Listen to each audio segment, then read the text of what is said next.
Red Shellman. I pinch. Hello everyone and welcome to the anime character archetype Iceberg Explained. Okay, I promised y'all a random one, didn't I? This iceberg chart comes to us from icebergcharts.com from a user known as InHeXD. Check him out on YouTube and Reddit. I'll put their link down in the description below. They were very kind and helpful to me. However, they're not a native English speaker, so don't be surprised when you go to their channel. Also, they inform me that they don't care what pronouns I use, so I'm going to be going by they. However, I'm only human, so I might screw up once or twice. Forgive me. They've been very kind and helpful to me in making this iceberg. So I say anime character archetypes. It's actually the Dere and Gire Iceberg Explained, but it's easier to process if I say anime archetypes. Also, I want to say that if I go between anime and anime in the iceberg, that's just because my brain is screwed up. The correct pronunciation is anime.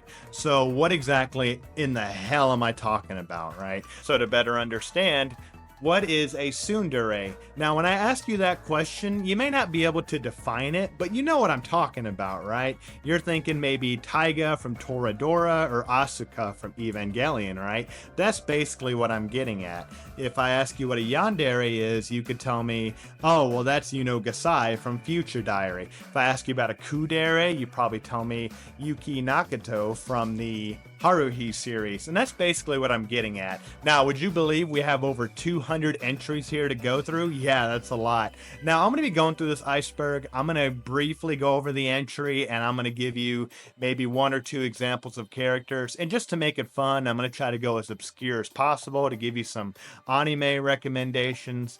So we have a lot to cover, folks, and I'm so grateful you're here. And one last thing before we begin, I want to get into something I said in my last video. A few of y'all had a problem with something I said. In the beginning of that video, I asked y'all to like and subscribe if you liked the video, and a few of y'all didn't like that. Okay.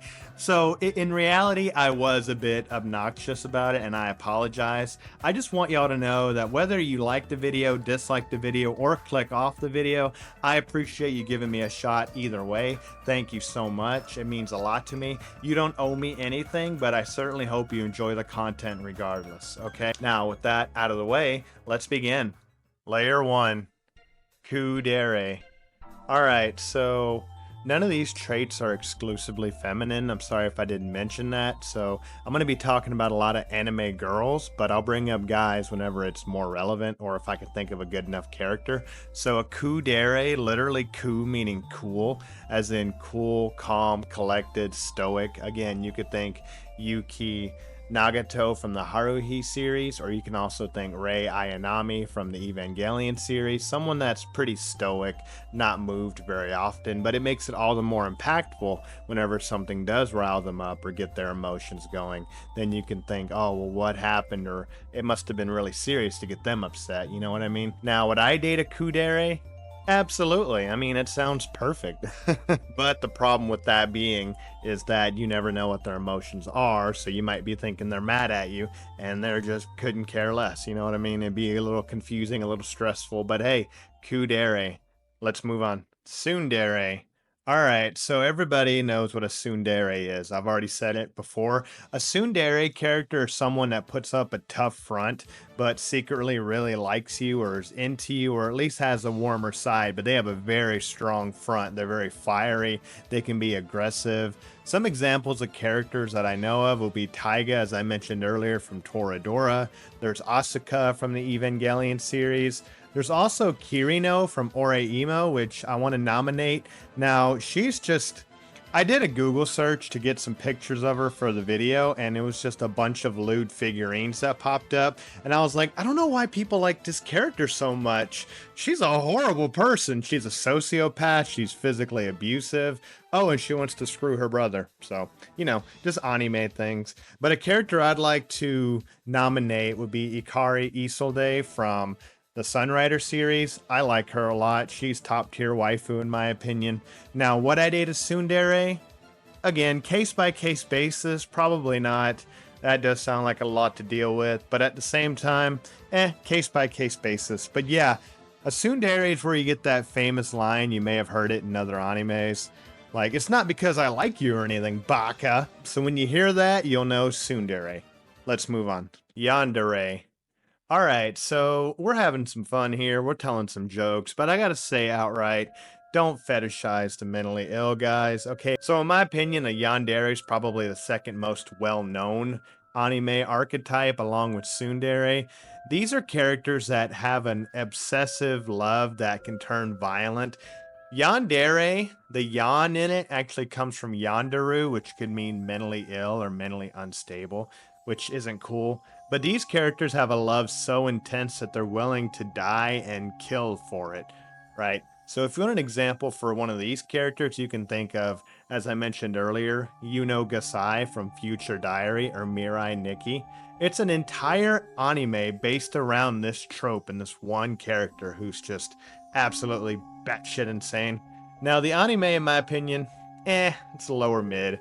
It's alright. I mean, it's worth watching. A character I'd like to spotlight, however, is Shion Sonozaki. Now, Shion is absolutely gorgeous. I love her design. She's a lot of fun. She's a fun character, but she'll kill you. Don't get me wrong, she'll stab you. She'll beat your brains in over the one that she loves if she thinks you're in the way. So that's another thing.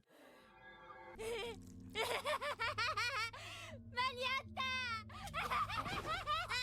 できた全部できた私が殺したやつ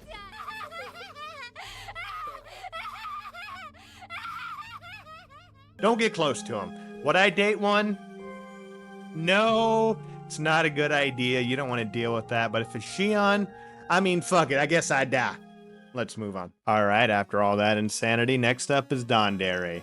So a Dere character is someone that's a bit more quiet, timid, introverted, reserved, and they typically don't come out of their shell unless they have the help of another character, a love interest, or whatever else. For an example of a character like this, I chose Chiaki Nanami from the Danganronpa series, at least in the Danganronpa anime. So she's quiet, she's the ultimate gamer, she doesn't talk a lot, until she gets nominated class president and is forced to, and she also forms a bond with Hajime Hinata, but I'm not going to get into much more because of spoilers. But anyway, check out Danganronpa. I always recommend it, no matter what the fandom thinks. But definitely, would I date a Dere? Oh, absolutely. That would be amazing. Not just because, oh, they'll be quiet, but because we can both be quiet and enjoy the silence and not have to go outside and just play video games and eat pizza. That would be nice. That would be the dream. But yeah, Dere. Let's move on. Dere. Alright, so it just occurred to me that we're only 5 in and there's over 200 left. Buckle in, folks. Anyway, a Dere is a character that's optimistic, overly optimistic, cheerful. Pretty much anytime you see them in the show or in the context, they're going to be smiling. They're going to have a bubbly personality. I can think of no better example, at least for the mainstream, would be Ochako Uraraka. Obviously, you know her. She's bubbly, she's cute, she's affectionate, she's a lot of fun. I also want to say Nia from the Gurren Lagann series. That's a good example as well, at least while she's not being mind controlled, right? She's very smiley. She makes everybody happy just being around her. Now, would I personally want to be around a Dere girl? It sounds kind of grating after a while, let's be honest here. Like, come on, tell me how you really feel. But anyway, with that, it has just occurred to me that I should have made a tier list of all these. That would be amazing. Let me know if you'd like to see that. But with that, let's move on to the next layer. Layer 2. Meganeko and Megane. Alright, so I do want to point out that just because this is the anime archetype Iceberg doesn't mean that these can't apply to Western characters, and Meganeko is a good example of that. So despite the fact that it has Neko in the name, it has nothing to do with cats, which surprised me, but Meganeko is basically just the trope of an anime girl wearing glasses. And that's about it. Well, there's a bit more to it than that. They're typically shown to be like sophisticated or calm. They can be Kuuderes or intelligent or studious. Now, I think that's a false equivalency because you and I both know plenty of people that wear glasses that aren't necessarily intelligent. But that's basically what that's getting at. As far as feminine goes, I can tell you that some of the characters that come to mind would be like Miyuki from Lucky Star, which is the best anime about absolutely nothing you could watch, and Chantal from the Pokemon series, who is absolutely pretty.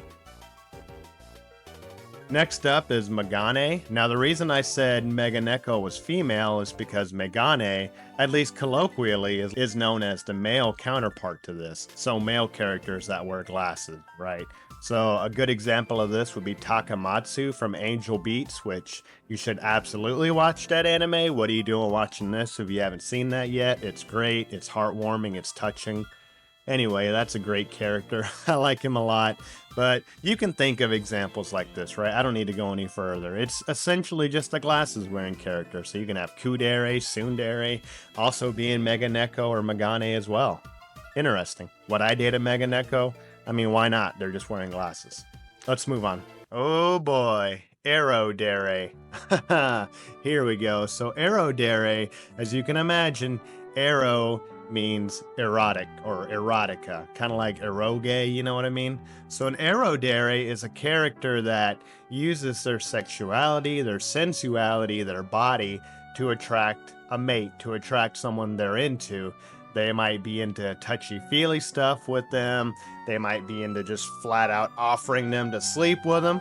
You know what I mean? So they're using their body, their sexuality, in order to get their love interest's attention. Once they do, they actually can become lovey-dovey. They become shy, you know, because that's what they really want in the end, is just to have a romantic partner, but they're willing to use their body in order to do so. Now, I do want to point out there's two common misconceptions about Dere. For one, a lot of people think that Deres are just, well, whores, right? Or sluts? Can I say those two words on YouTube? I'm gonna risk it. Why not? So a lot of people think that, but that's not true. They're not sleeping with just anybody. They're not like, I don't know, streaming on Twitch or posting on OnlyCans or something like that. No, they just want the attention of their love interest. They're one guy, but they're not out there sleeping around with 100 people, right? Usually. The other misconception is that these are just very sex positive characters. I guess, yes, maybe, but not really, because again, they kind of just want to be monogamous, just like most anime females at least want to be monogamous, right? So that's really what we're getting at here. The most famous example would be Akeno Himajima from High School DxD. I mean, obviously, look at her, she's gorgeous. But I'd also like to spotlight Kurumu Corona from the Rosario Vampire series, the manga. Don't watch the anime, okay? The anime has a lot of fan service, but it sucks. That or the manga is just really good. But yeah, go read the manga. She's a great character. I mean, I feel like she gets the short end of the stick. She gets a pretty sad story, but yeah, go check it out. So an Dere, would I want to be with one? I mean, do you have to ask? Let's move on. Tsundere. Tsundere could be a cat girl or a cat boy. にゃーお願い佐藤君正気に戻ってこれからもこの格好をしてあげるからカウンセリングに出てきてお願いにゃ君にも何言ってんか全然わかんねえよ That was Misaki Nakahara from Welcome to the NHK, my favorite anime of all time. Now, she's not a Tsundere, that was just one scene, but a Tsundere doesn't necessarily have to be like an actual cat-human hybrid. They can also be just people that like to dress up like cats, again, male or female. Yeah, this is kind of weird to me. I'm not really into it. I don't know why it's such a big archetype, but then again, I'm throwing stones from glass houses, so I better be careful. But yeah, Tsundere. So Nyan, in case you don't know, is a Japanese onomatopoeia. It essentially means meow, so it's in relation to cat. So when you hear Nyan, then you think Japanese, right? Anyway, would I? No, obviously not. Let's move on. Kuudere. Alright, so according to the Iceberg, Kuudere is a term used for characters who are popular and famous, seen as their ideal love interest, but also sometimes unreachable romantically due to their fame. I'd never heard of this one before, so I reached out to the Iceberg Creator, and they recommended Mikasa Minoto. I've never seen that anime. It's called A Certain Magical Index. I've never seen it. I mean, is that accurate? Should I watch the anime? Is it good? Let me know. My suggestion would be Rise Kujikawa from Persona 4, who is possibly the best girl of that game. Don't even start with me. But that would be my suggestion. Now, I've never heard this term before, and it was hard to do research on, but yeah, Dere. Let's move on. Dere soon. Alright, so a Dere soon, as you might imagine, is the opposite of a Tsundere. Remember, a Tsundere is a character that starts off standoffish, aggressive, they can be kind of mean, it seems like, but as you get to know them, they open up and their kind-hearted, lovey-dovey side comes out, their more sensitive side. A Dere soon is the inverse of that, which sounds a bit counterintuitive, but let me explain. Basically, they come off as a good guy or a good girl. They come off as lovey-dovey, but as you get to know them, as they lower their guard, they can become more aggressive, more assertive. Their standoffish side comes out. I couldn't think of many good examples of this. The best example I could think of would be Goro Akechi from Persona 5. I'm not going to spoil it if you haven't played that game, but Goro Akechi comes off as just a good guy, as a beacon of justice, as a pillar of light.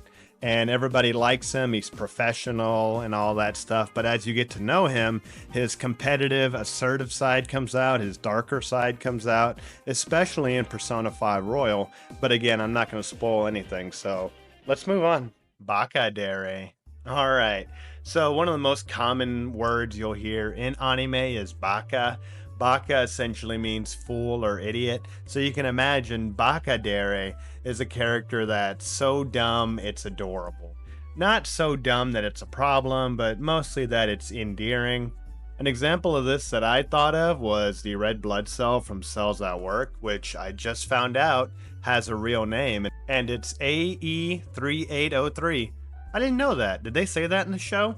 But anyway, another example, a great example I can think of would be Satania from Gabriel Dropout.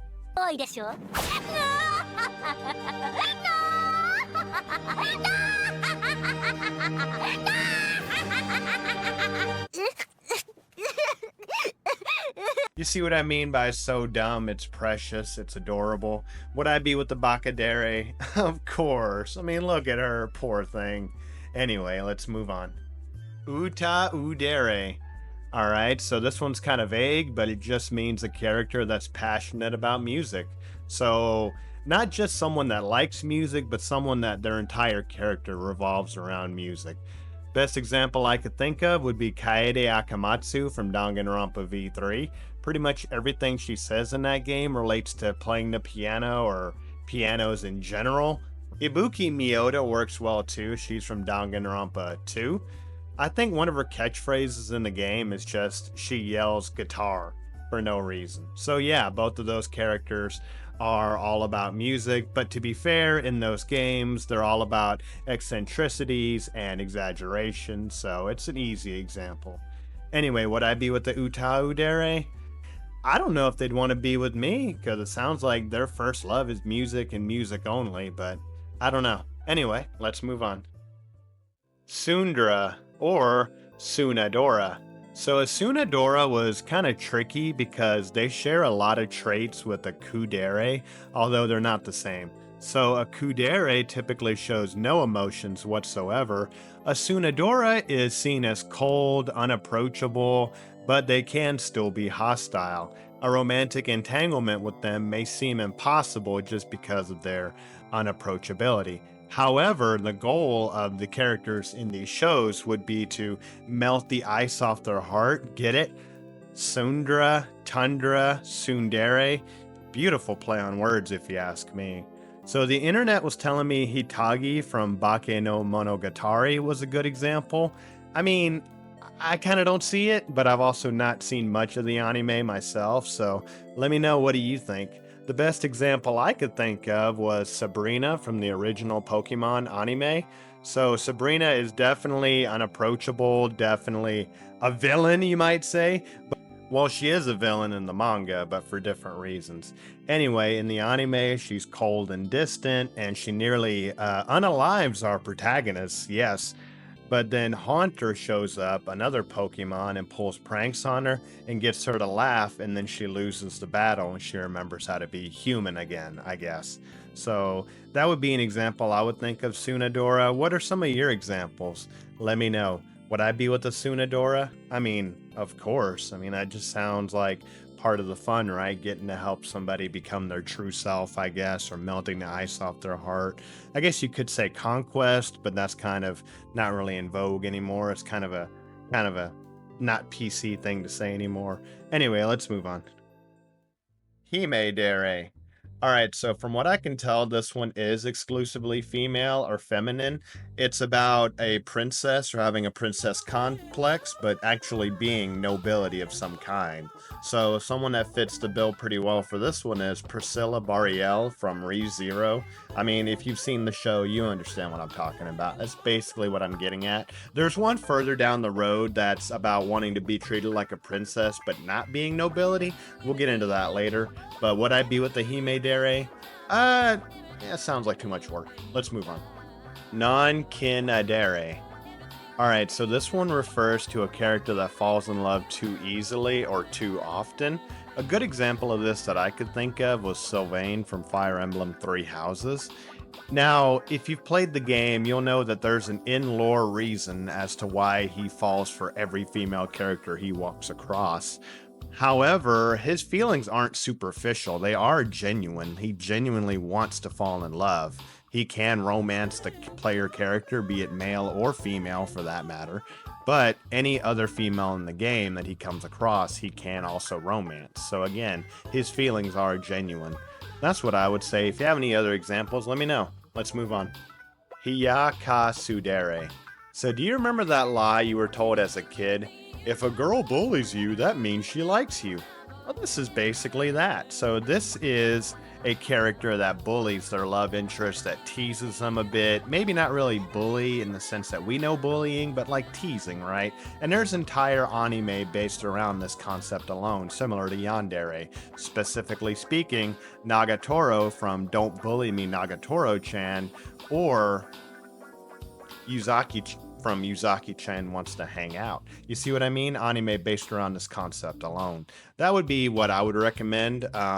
It's not my thing. I wouldn't be with the Tsundere. That just sounds, well, aggravating. I mean, it's painful to watch these anime.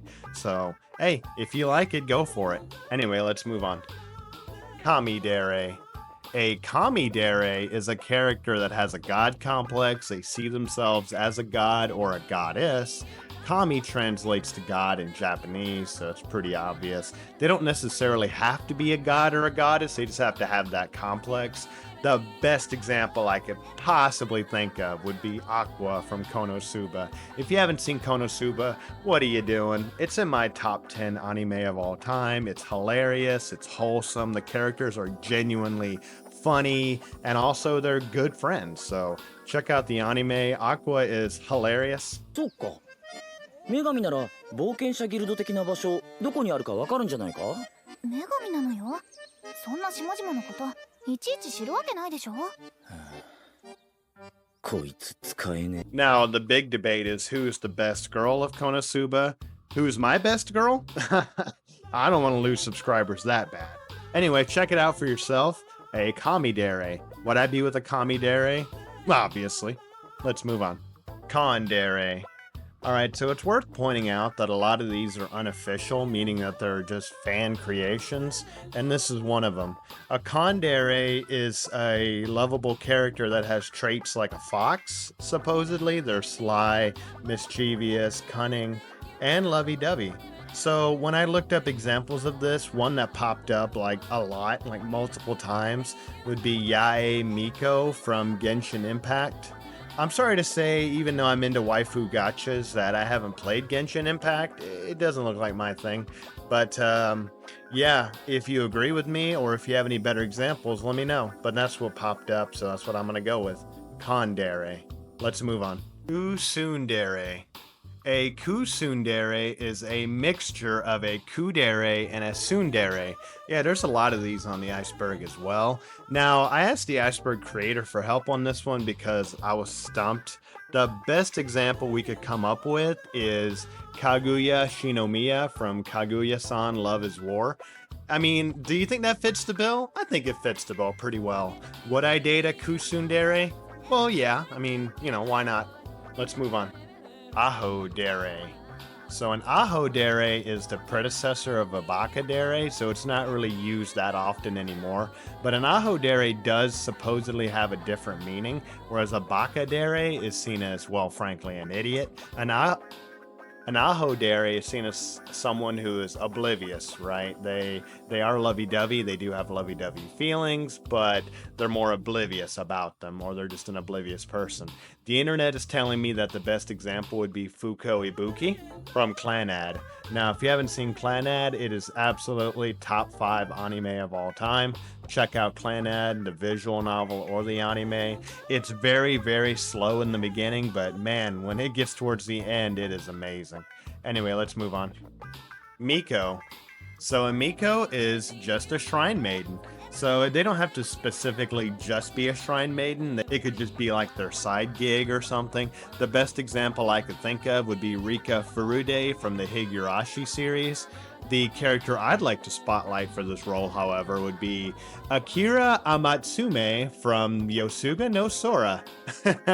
Why, yes, I am a degenerate. How could you tell? And by the way, side note, the best girl of that series is Motoka. It is not even close, and do not even try to comment something different. Let's move on.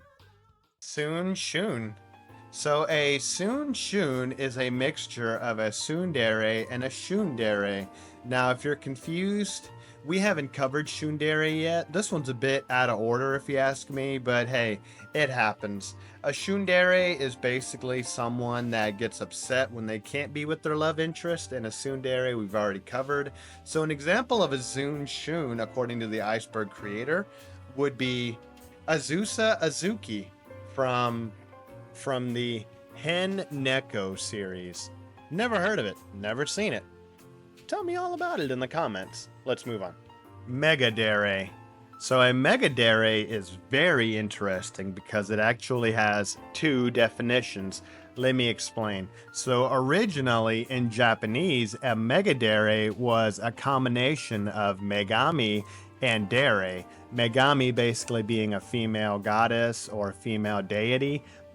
The original term was supposed to mean a trope of an anime goddess that fell in love, and originally they were feared, they were cold, distant, or even hostile or violent. But as they came to love their love interest, right, they would become more dere, meaning that they would slowly become more lovey-dovey, more romantic, and I guess chill the hell out, right? According to the internet, a good example of this would be Ayako Takasu from Mamoru-kun ni Megami no Shukufuku O. So if you've seen this before, let me know. I personally haven't. This is the best example that the internet comes up with. I could think of a couple, but I want to go more obscure, so check this out. So that's the Japanese definition. However, in the West, which is you and I, frankly, we saw Megadere and we took the mega part to mean our definition, which means like super or grandiose, you know what I mean, right? So a Megadere, the Western definition, which is basically a misinterpretation, is like a character that worships their love interest, that like they love them to the point of being hero worship, okay? So the best example I could think of by far would be Misa Amane from Death Note. Yeah, of course I would. I'd do anything I could to help Light. Wait. I won't mind doing something like this if it's for you, Light. I would never dream about living in a world without light. Yes, that would be dark.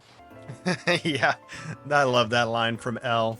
Anyway, a Megadere could have 2 separate definitions, so don't get confused. Would I be with a Megadere? Yes and yes. Let's move on. Otaku. So a good example of an otaku would be me. Or you even. although I prefer the term weeb, but they're not at all the same thing. So an otaku has a negative connotation. People think an otaku is somebody who's obsessed with anime or manga or video games or whatever else. Moe. But that's not necessarily true. An otaku is just a fanatic, someone who's obsessed with something, or they like something a lot, or they're just a big fan of it. It doesn't have to be a bad thing, right? So, although people, again, take it to mean someone who's obsessed with anime or manga, if we were to look at, say, America, we could say American football.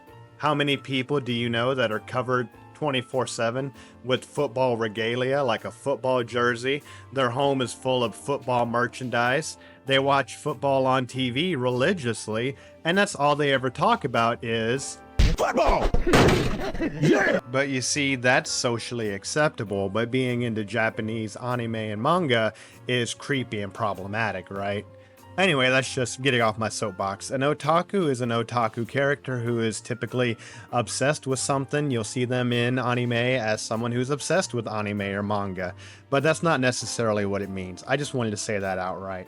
Anyway, an example of an otaku could be Morioka from MMO Junkie or Yamazaki from Welcome to the NHK. Anyway, you know what one is. I don't need to go any further. Let's move on. Hara Peko Chara. So I have never heard of this, but apparently it translates to hungry idiot. Yeah, so a Harapeko Chara is a character known for eating, or a character that likes to eat a lot. So not necessarily like, say, Goku from Dragon Ball, for example. Yeah, he eats a lot. He's not known for his eating. He's known for his fighting, right? So this is a character that's known specifically for overeating. I would think of Choji from Naruto, but there's plenty of other characters that fit this bill. Let's move on.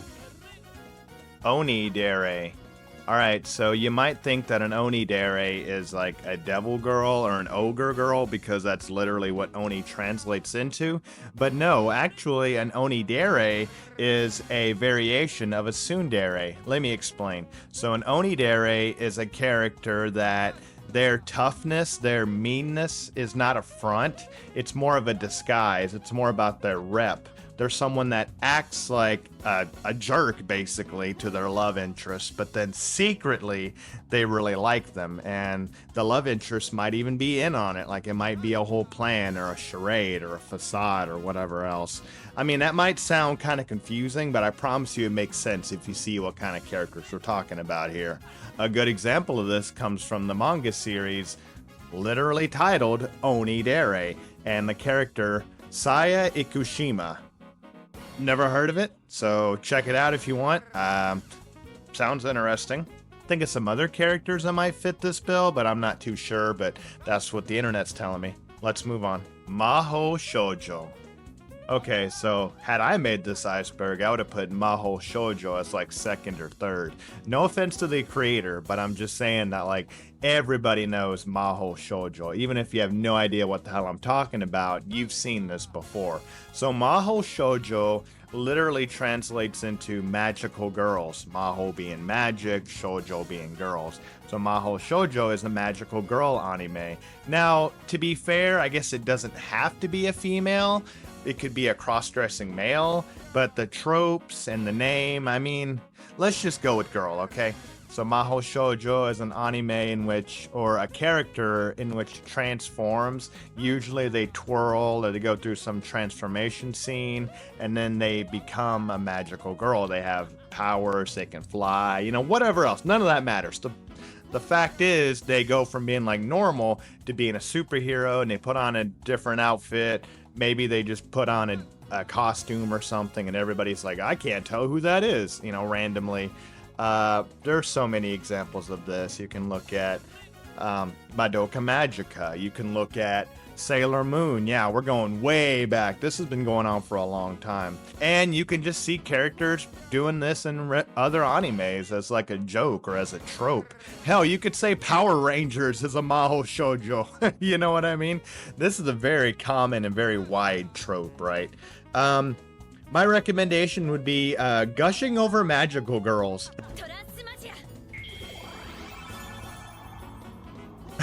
10 out of 10 would recommend. Only if you're an adult. Only for adults. Only. Move on. Hikikomori. All right, have we composed ourselves? Are we all good out there?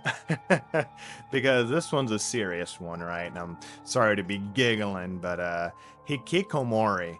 So a hikikomori is a real life syndrome or real life problem that has been going on for a long time. A hikikomori is a trope in anime of a character, it could be male or female, that refuses to leave their home and almost like they literally cannot. So it's not like the sense that you or I might have anxiety. We may not want to go outside. If you're introverted, you might not want to go to a party or see people. A hikikomori borders on a mental illness. They cannot leave their home no matter what. They'll freak out. They have problems. They have severe social problems, social issues. The best character I could recommend for this would be Tatsuhiro Sato from Welcome to the NHK. I've already mentioned Misaki and Yamazaki, so why not? Let's go for a royal flush. This is my favorite anime of all time, period. I'm not saying it's the best anime ever made, but nothing comes close. Not Clanad, not Higurashi, not Brotherhood, nothing like that comes close to Welcome to the NHK. It is a phenomenal anime. And if you're having depression, anxiety, this isn't going to fix it, but I would recommend it to help you out, especially for young men. I could speak about young men's issues for hours and hours, right? But this channel isn't political. This channel isn't a self-help guide. This channel is supposed to be about me having fun, posting videos on the internet. But I could talk about this forever, at least the American version of it, because I feel like it's only going to get 1,000 times worse here in the States. And this has been going on in Japan for quite a while. This anime, Welcome to the NHK, started off as a manga, and it was released in 2002. Yes, so that was 23 years ago, and this problem's still ongoing. I'm being targeted by an evil underground organization. Those NHK bastards set me up. It's a conspiracy. Hey, wait. Why did I come to such a crowded place all alone? What am I supposed to do now? How am I gonna get home? For young men, and I guess some young women as well, they're in Japan, so you can imagine this is a serious problem. But like I said, this is not exclusively male. Morioka from MMO Junkie, a character I mentioned earlier, would fit this bill as well, somewhat. But no, it's a character that is refusing to go outside, has severe anxiety or depression. They might have substance issues, you know. They will not interact with the outside world unless they're literally dragged into it, right? And there's plenty of examples of that. I don't need to go any further. Just like I said, don't fetishize the mentally ill. I've told a lot of jokes already in this iceberg, so this is not a serious iceberg whatsoever. But I mean, if you see a character like this, it's called a hikikomori, and it's a real life thing. So anyway, try to have some empathy. Let's move on. Genki. A Genki or a Genkiko is a character that is full of life, energetic, they're happy most of the time. Again, kind of like a Dere, only this time they're typically more like athletic. You know what I mean? So they're a lot happier. You could think dog-like almost, right? Like a puppy. Misao from Lucky Star would be a good example of this. Also, Emi from Katawa Shoujo would be one that I would nominate. But yeah, a Genki or a Genkiko, this is one that you've probably seen very often. Let's move on. Hajidere. Alright, this is my third time recording this because I'm dumb and I can't talk for whatever reason. Anyway, a Hajidere is a shy character, and there's more to it than that. They're typically shy around their crush or their love interest. They might normally not be shy, but when their love interest is around, they blush, they hide, they act differently. A Hajidere. So a good example of this would be Miku Nakano from the quintessential quintuplets. which is a recent anime that is worth watching for sure. But a throwback, an example I'd like to highlight would be Shinobu Maihara from Love Hina. Yes, Love Hina. Now we're going back to the past. Also, in my opinion, Shinobu was best girl in that show. Don't even think about commenting something any different. But I want you to know I was looking up clips on YouTube of Shinobu because YouTube's just easier to get clips from. And I went down a rabbit hole for like 30 minutes of old school anime AMVs from like 15 to 18 years ago. And man, that was crazy, right? Those were some times. Anyway, that was a lot of fun. I don't know. That's a waste of your time. I don't know why I'm bringing that up. But yeah, Shinobu's great. Dere. Let's move on. Dojiko. Keiko. Ty, how do I pronounce this? Anyway, a Dojiko is a character that is clumsy, but clumsy in an adorable way, in a kind of cute way, almost cloying.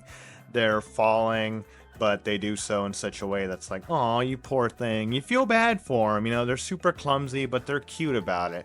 And I can think of no better example, I'm sorry to say, than Mikan Tsukumiki from Danganronpa 2. I know it's Danganronpa, I'm bringing it up a lot, but damn it, I love the series. I don't care about the fandom menace.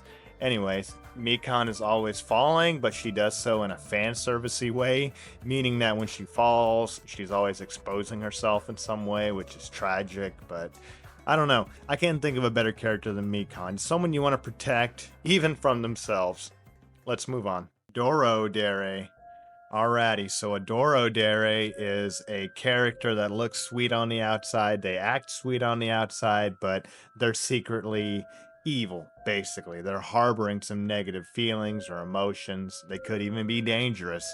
So there's plenty of examples of characters like this. Manami from Rental Girlfriend is a good example. Or also, you could look at Sato Matsuzaka from Happy Sugar Life.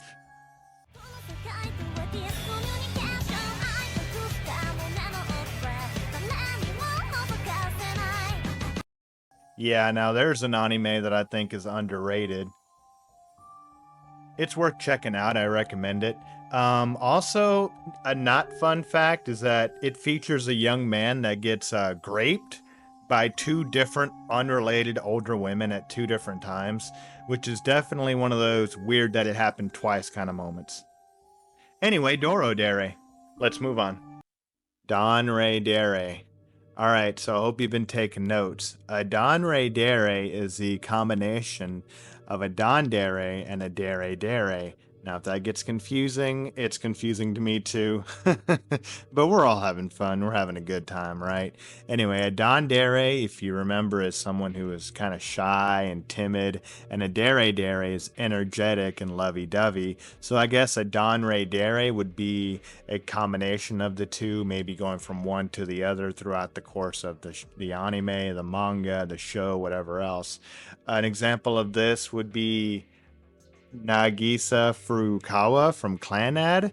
That would be a good example, I would think. What's a better example? Let me know in the comments. But with that, we'll move on to the next layer. Layer 3. Fuandere. A Fuandere is a character that is constantly anxious. Now, we've seen this a lot more, especially recently with anime. You could think Zenitsu from Demon Slayer. I'd like to highlight Hitori from Boki the Rock, or Tomoko from It's You Guys' Fault I'm Not Popular. Yeah, that's the name of the anime. That is a very painful anime to watch. You'll be cringing so hard, but I mean, it's not bad. It's just really difficult to watch. I'd recommend it though. Let's move on. Kuudere. So a Kuudere is a character that is known for being curious. So you could think maybe a sciencey character. And I could highlight no one better in this role than Rintaro Okabe. Hey, master. I am math scientist. It's so cool. Son of a bitch. Yeah, so that anime is great. It's based on a visual novel, Steins Gate. So Steins Gate is amazing. I recommend it even if you're not into visual novels. You will love this. Now, the anime, usually when it's based on a visual novel or a game, is not very good, but no, I could say they're both really good. And they're funny, but they're also tragic and depressing, so be ready for that. But anyway, let's move on. Sa-i-ren Todere. Now, try saying that 5 times fast. That was a mouthful. So, Asai-ren Todere is a character that is mute or just flat out doesn't talk for whatever reason. Again, don't fetishize the mentally ill, please, but there are many reasons this could be, such as a deaf character, such as a character that experienced some trauma. I'd recommend Euclid Hellscythe from Kore wa Zombie Desu Ka, for no other reason than to shout out that anime. It's not very good, but it leads you to the manga, which is pretty good, although it's worth watching. It's a lot of fan service, which is always nice. When I googled this character, nothing but a bunch of topless anime girls popped up, so I was like, nice. But no, check it out. Check out the manga. Euclid Hellscythe. The anime is a lot of fun, and it's got everything from Maho Shoujo to zombies to ninjas to vampires. There's a lot going on. But anyway, let's move on. Naru Kuudere. So in Naru Kuudere, I couldn't find much on, but it redirects to Narudere, which is what I think the creator's intentions were.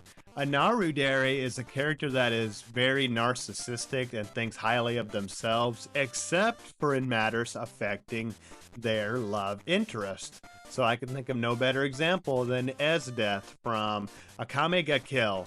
I mean, Esdeath is just an absolute psychopath, a cold-blooded killer. Literally, she has cold powers. But whenever it comes to the one that she likes, she becomes a girly girl, right? Or at the very least, she softens up a bit. And I mean, look at her. She is absolute S tier, S plus tier waifu. You would smash, you know it. There's no need to argue this. Don't matter how many people she killed. Yeah, you know it. I know it. I would. You would. Let's move on.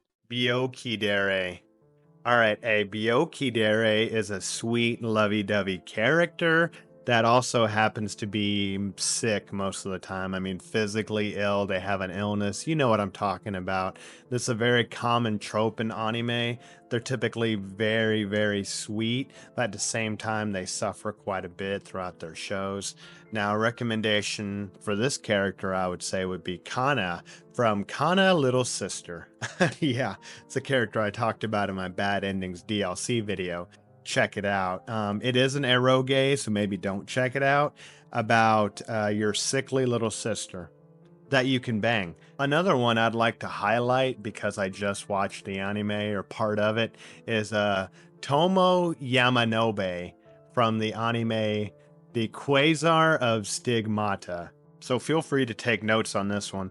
This anime is shameless. I couldn't show you a clip if I wanted to.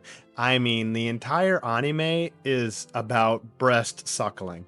No, I'm not kidding. It is shameless, and I'm absolutely here for it. Not really, because I kind of got tired of it after a while, but good lord, it is shameless. What were we talking about again? Meta Gire.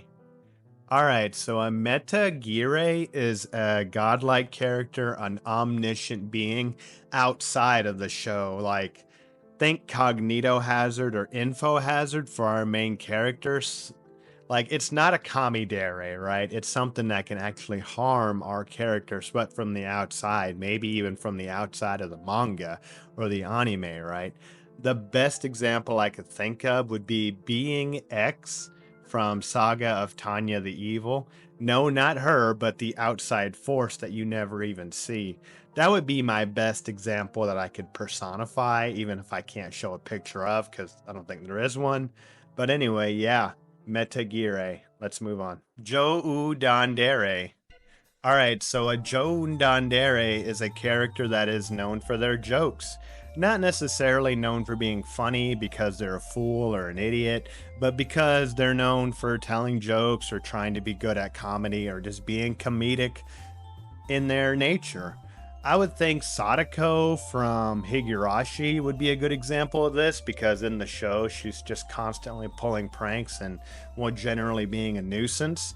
But I also want to point out the best anime girl is Dr. Morris from Advance Wars Days of Ruin. Yeah, so no, seriously though, Dr. Morris is a character that's always telling jokes no matter what. Given the bleak and hopeless nature of that game, he's always trying to uplift people's spirits by telling jokes, and even though they're not very good, he's a very good guy. He's a very wholesome character. I just want to recommend that game, Advance Wars Days of Ruin, on the Nintendo NES. Check it out. Let's move on. Tsundere. So an Tsundere, unfortunately, is a character that has a traumatic past or a traumatic backstory, and that affects them throughout the course of the show, the anime, manga, or video game, whatever else. There's plenty of examples of characters like these, such as Futaba Sakura from Persona 5. If you know, you know. Also, I want to side note it here and say there's way too many lewd art of her. Just when I Googled her, it was like a few examples popped up. I think I need to turn on my safe search on my image because it's getting to be too much, man. Why are y'all looting Futaba?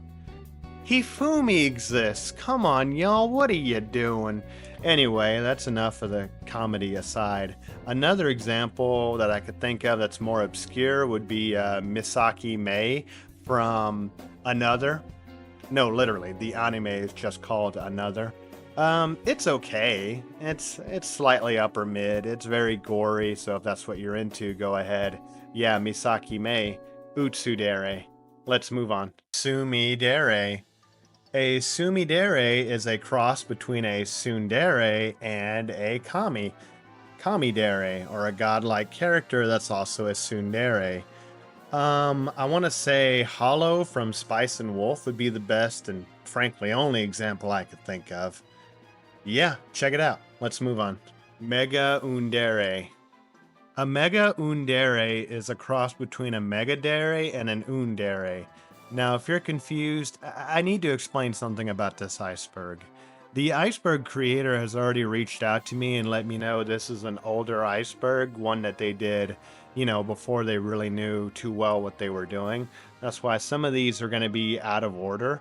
We haven't covered an Tsundere yet. That's on the next layer. So what do? Well, I could cover it. I could throw it to the end for later. Or on this one, I'm just going to skip it because when you look at it, this one is out of date and it's kind of redundant because a Megadere, it's basically the same thing, only, you know, plus ultra, right? There's not much more to it. So I think on this one, we'll just go ahead and pass. Mega Tsundere. Let's move on. Suzushidere. So a Suzushidere is a character that's always calm, cool, collected. They're on an even keel at most times. So it's not like a Kuudere that's basically emotionless. These can have emotions. They're just really good at playing it cool, at not showing fear or anxiety. You know, think of a good leader type character or whatever else. A good example of this would be L from Death Note. Now, I did say I would try to make it more obscure, but it's just easier sometimes to do more mainstream characters to help you visualize it. And I know most of y'all have this video tabbed on another tab. I see you out there as you're still Googling what the hell Quasar of Stigmata is. I see you. Let's move on. Dere. I think I'm pronouncing that right. Dere. An Dere is a character that is prim and ladylike, so I guess this one would be strictly female. They can kind of act like nobility or princesses. They could even be a princess or be nobility. But I want to highlight an example, a recent example from I'm the Evil Lord of an Intergalactic Empire, Amagi, who is an absolute waifu, 9 out of 10. She's great. And I already have the clip from her from my last video, so yeah. Check it out. Let's move on. Tsundere. Alright, so a Tsundere is a character that is, well, But there's more to it than that, right? Because not only are they sadistic, right? There's also a lovey-dovey side to them, a romantic side, a more feminine side, you could say. So Asado Dere, a perfect example, would have been Shion Sonozaki from Higurashi, but I already used that and I don't want to double dip, so we'll go with Rize from Tokyo Ghoul. Let's move on. Dere. Alright, so a Dere is a character that is reckless and rushes into dangerous situations. Now, you know there's a difference between brave and courageous, right? We've all had 4th grade English before. So, this is an example of a brave character, and I can think of none better than Kamina from Gurren Lagann. If you haven't seen that anime yet, what are you doing? Let's move on. Dere Gire. A Dere Gire is a character that looks adorable, sweet, harmless on the outside, but on the inside can be cruel, aggressive, violent, and dangerous. No better example I could think of than Lucy from Elfen Lied.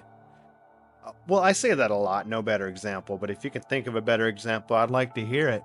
Comment it down below. That anime is pretty good. It's definitely gory. It's an old school one. I like it a lot. Let's move on.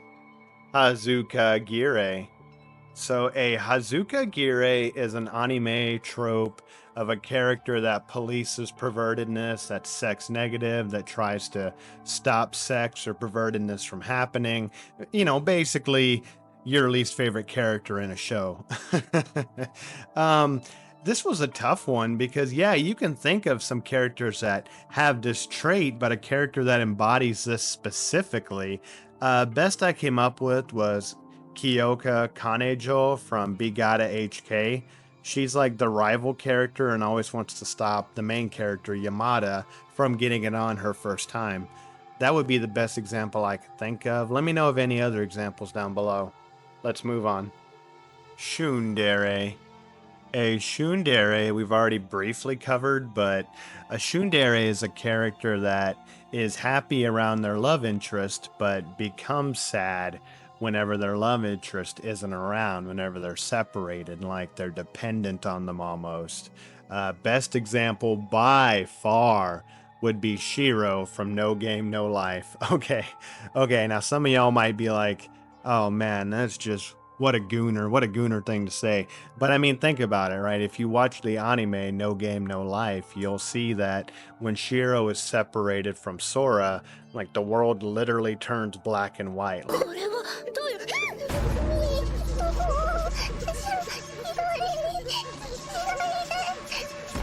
もしかして2人一緒にいないとこうなってしまうとか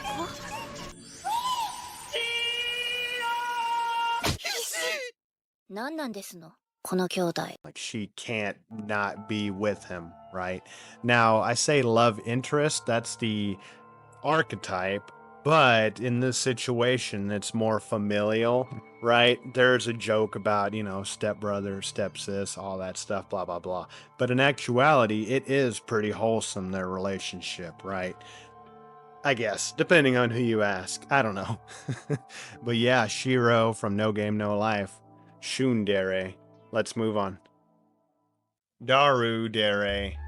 So a Dere is a character that's more lethargic, they have less energy, they're not really that outgoing, they're kind of lazy, right? This one's typically more masculine, at least when it comes to anime, but it can apply to females as well.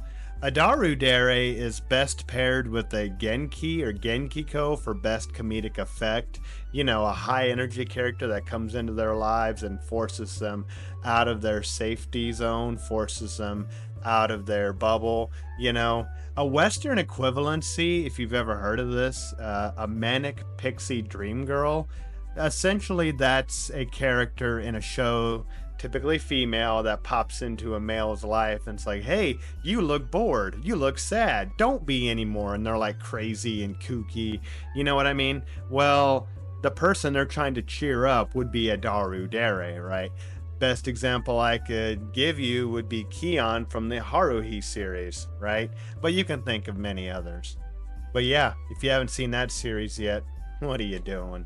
Let's move on. Dere. Dere, maybe?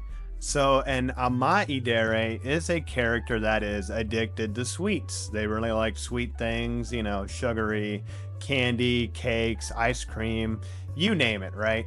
So the best example of an Dere would be Hotaru Shidare from Dagashi Kashi. I watched that anime a long time ago. I don't remember much about it. I don't remember what the point of it was, but yeah, she's a great example. And might I say, we know where all the carbs went on her, right? Let's move on. Tsundere. So a Tsundere is a character that is smart and clever. I mean, well, that's kind of vague. Definitely not me. So I could think of several examples. How about we go with Kurisu from Steins Gate? Because anything I could do to get y'all to play that visual novel or watch that anime, I'm gonna do. Yeah, Kurisu Makise, I believe. Anyway, that's a great anime, and that's a great example of a smart and clever character. Let's move on. Tsundere. So an Tsundere is a Tsundere character mixed with an Dere. So a Tsundere, meaning a character that puts on a tough front but is actually lovey-dovey, but is also erotic about it. So this one stumped me for a little while, but then it hit me. Oh, duh. Miyu Iruma from Danganronpa V3. Yeah, you can't stump the red shell, man. I stay goonin'. Wait, what? Let's move on. Dere. A Dere is a cross between a Dere and a Yandere. A Dere, remember, is an energetic, loving character that's full of energy. And a Yandere is a loving character that's also insane and will possibly, you know, hurt you. So I had to think about this one for a minute, and honestly, the best, easiest example I could give you would be Sato's aunt from Happy Sugar Life. And no, I'm not just saying that. She literally doesn't have a name. Look it up. She's never been given an official name. This is very interesting. You know what? I'm gonna jot this down because I think this anime deserves a deep dive from your boy Red Shellman. Let me know what y'all think. Let's move on. Kuudere. So a Kuudere is a term for a character that is cold and unloving, whereas a Kuudere does have a warm side somewhere, does have a loving side somewhere. A Kuudere does not. This one was tricky and this one was tough. A good example that I could come up with would be Lust from Full Metal Alchemist, because despite her name, she doesn't have love to give. You know, she's a homunculus. So yeah, Full Metal Alchemist, Lust, Kuudere. Let's move on. Dere. So an Dere is a character that loves one specific food or drink. Yeah, now I know that sounds vague, but hear me out. There's a character in fiction, in anime, manga, video games, you name it, that like they may drop their personality, they may change their personality for a split second. They might normally be stoic or whatever else, but when they see their favorite food or drink, everything drops and they have to have it, right? They have a specific favorite food. I can think of no better example than Kotomine Gire from the Fate series.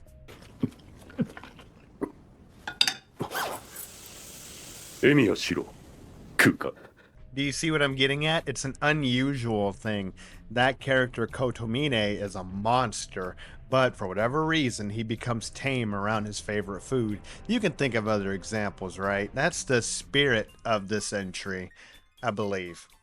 Anyway, let's move on. Dere. So a Dere is a playboy or a playgirl. Now, at first I thought this would be easy, but then I had to think a little harder because we're not necessarily talking about a character with a harem, right? That would be simple. You know, there's thousands of anime harem protagonists, but let's talk about playboys and playgirls, like someone who's actually playing multiple men or women, right? Or they have multiple wives or whatever else. So a good example I could think of off the top of my head would be Tengen Uzui from Demon Slayer, because the man has 3 wives. I mean, look at him. You wish he was on that level. Now, as far as a playgirl goes, the best example I could come up with would be Katarina from My Life as a Villainess, if for no other reason than just to tell you to go watch that anime. It's very funny. I liked it a lot. Yeah, playboy or a playgirl. Let's move on. Gire. That is a mouthful. Gire. So this refers to a character that has an anti-hero complex. Well, what does that mean? Well, we know what an anti-hero is, right? You could think like Vegeta from Dragon Ball, right? You could think Lelouch from Code Geass, but we're looking at an anti-hero complex, meaning like a character that wants to be an anti-hero, a character that wants to, I guess, get in the way of a hero, or they are the hero, but they want to be a villain, but they kind of can't. So the best example I could tell you is Liam Banfield from I'm the Evil Overlord of an Intergalactic Empire, which is an anime that I can't stop talking about because I thought it was great. And the manga's good too, check it out. So the thing about Liam is he actively wants to be a villain, but his world is so screwed up that everything he tries to do ends up working out in the end. It seems to make everybody's life better. I wish I had a gif of that meme, you know, The Office, when Kevin's like, well, these all sound like good things. It's basically that, right? But yeah, check out that anime, that manga, Gire. Let's move on. Bokuko, or a Boku Shoujo, is one that I have to be careful with because I don't want to step on a landmine and end up getting canceled. So a Bokuko is a female character in anime or in Japanese fiction that refers to themselves using male pronouns. Now, wait a minute. Now, slow down. Now, hold up. Now, slow down. Calm down. Because that doesn't necessarily mean that they're trans, right? In fact, that's probably not what it means at all. Now, I guess a closer Western definition might be gender non-conforming, but I still don't think that's it either. I think it is straight up just like tomboy or tomboyish, or someone that sees themselves as more masculine while understanding they're still a female. That's why I say gender non-conforming would be probably the closest example, but this is a concept we don't have in the West because it's all just encompassed by the trans umbrella. Right. Anyway, enough of that. I've already blown up my arms and legs looking like the Black Knight over here. Anyway, an example of this would be Yamato from One Piece. And let's just move on. Tsundere. So Tsundere, from everything I can see, is a character that loves to live life. They want to live life to the fullest. A character I chose for this as a good example would be Iskandar from Fate Zero. If you haven't seen Fate Zero, what are you doing? It's probably one of the darker entries in the Fate franchise, in my opinion. So Iskandar is a great warrior and conqueror.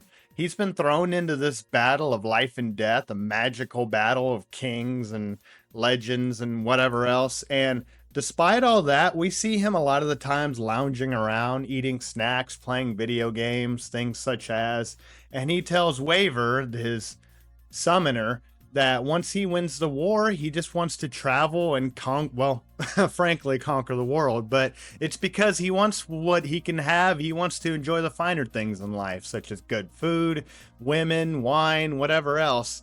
He's got a real, childlike wonder to him.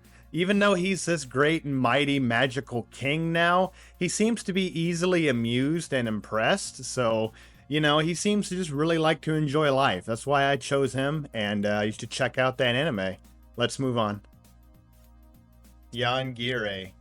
A Gire is a character that looks innocent, sweet, kind, unassuming at first, but whenever they snap, they show their true hidden personality. They show their darker side, right? Their more, I want to say, violent and or murderous side. A good example of this would be Rena Ryuga from the Higurashi series.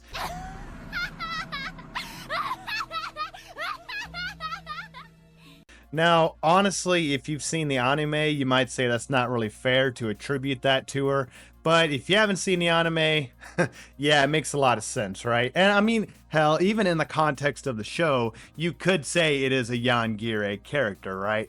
Again, someone who that whenever they snap or whenever there's an outside force or an event that happens, they show their true colors and you're like, wow, that was the twist, or wow, that was a change in personality. Do you see what I'm getting at? Gire. Tsundere. An Tsundere is a character that uses lying or deception to get people to like them, right? Now, you may have heard uso in an anime before, and that's in the context of you're a liar or that's a lie or something, right? Now, there's an obvious example I can use from Danganronpa, but I've already used like 37 characters from Danganronpa. So let's go with Malty Melromark from Rising of the Shield Hero, aka Bitch. Now, no, I'm not being a misogynist. That's literally what they call her in the anime after a while. Now, she is a terrible person. In my opinion, that show fell off incredibly hard, so I stopped watching it. I don't know if they ever explain why she's such a horrible person, but yeah, she's not good. But if you think I'm spoiling anything, well, just watch the first 10 minutes of the show and you'll see. Anyway, with that, Tsundere. Let's move on. Kuudere.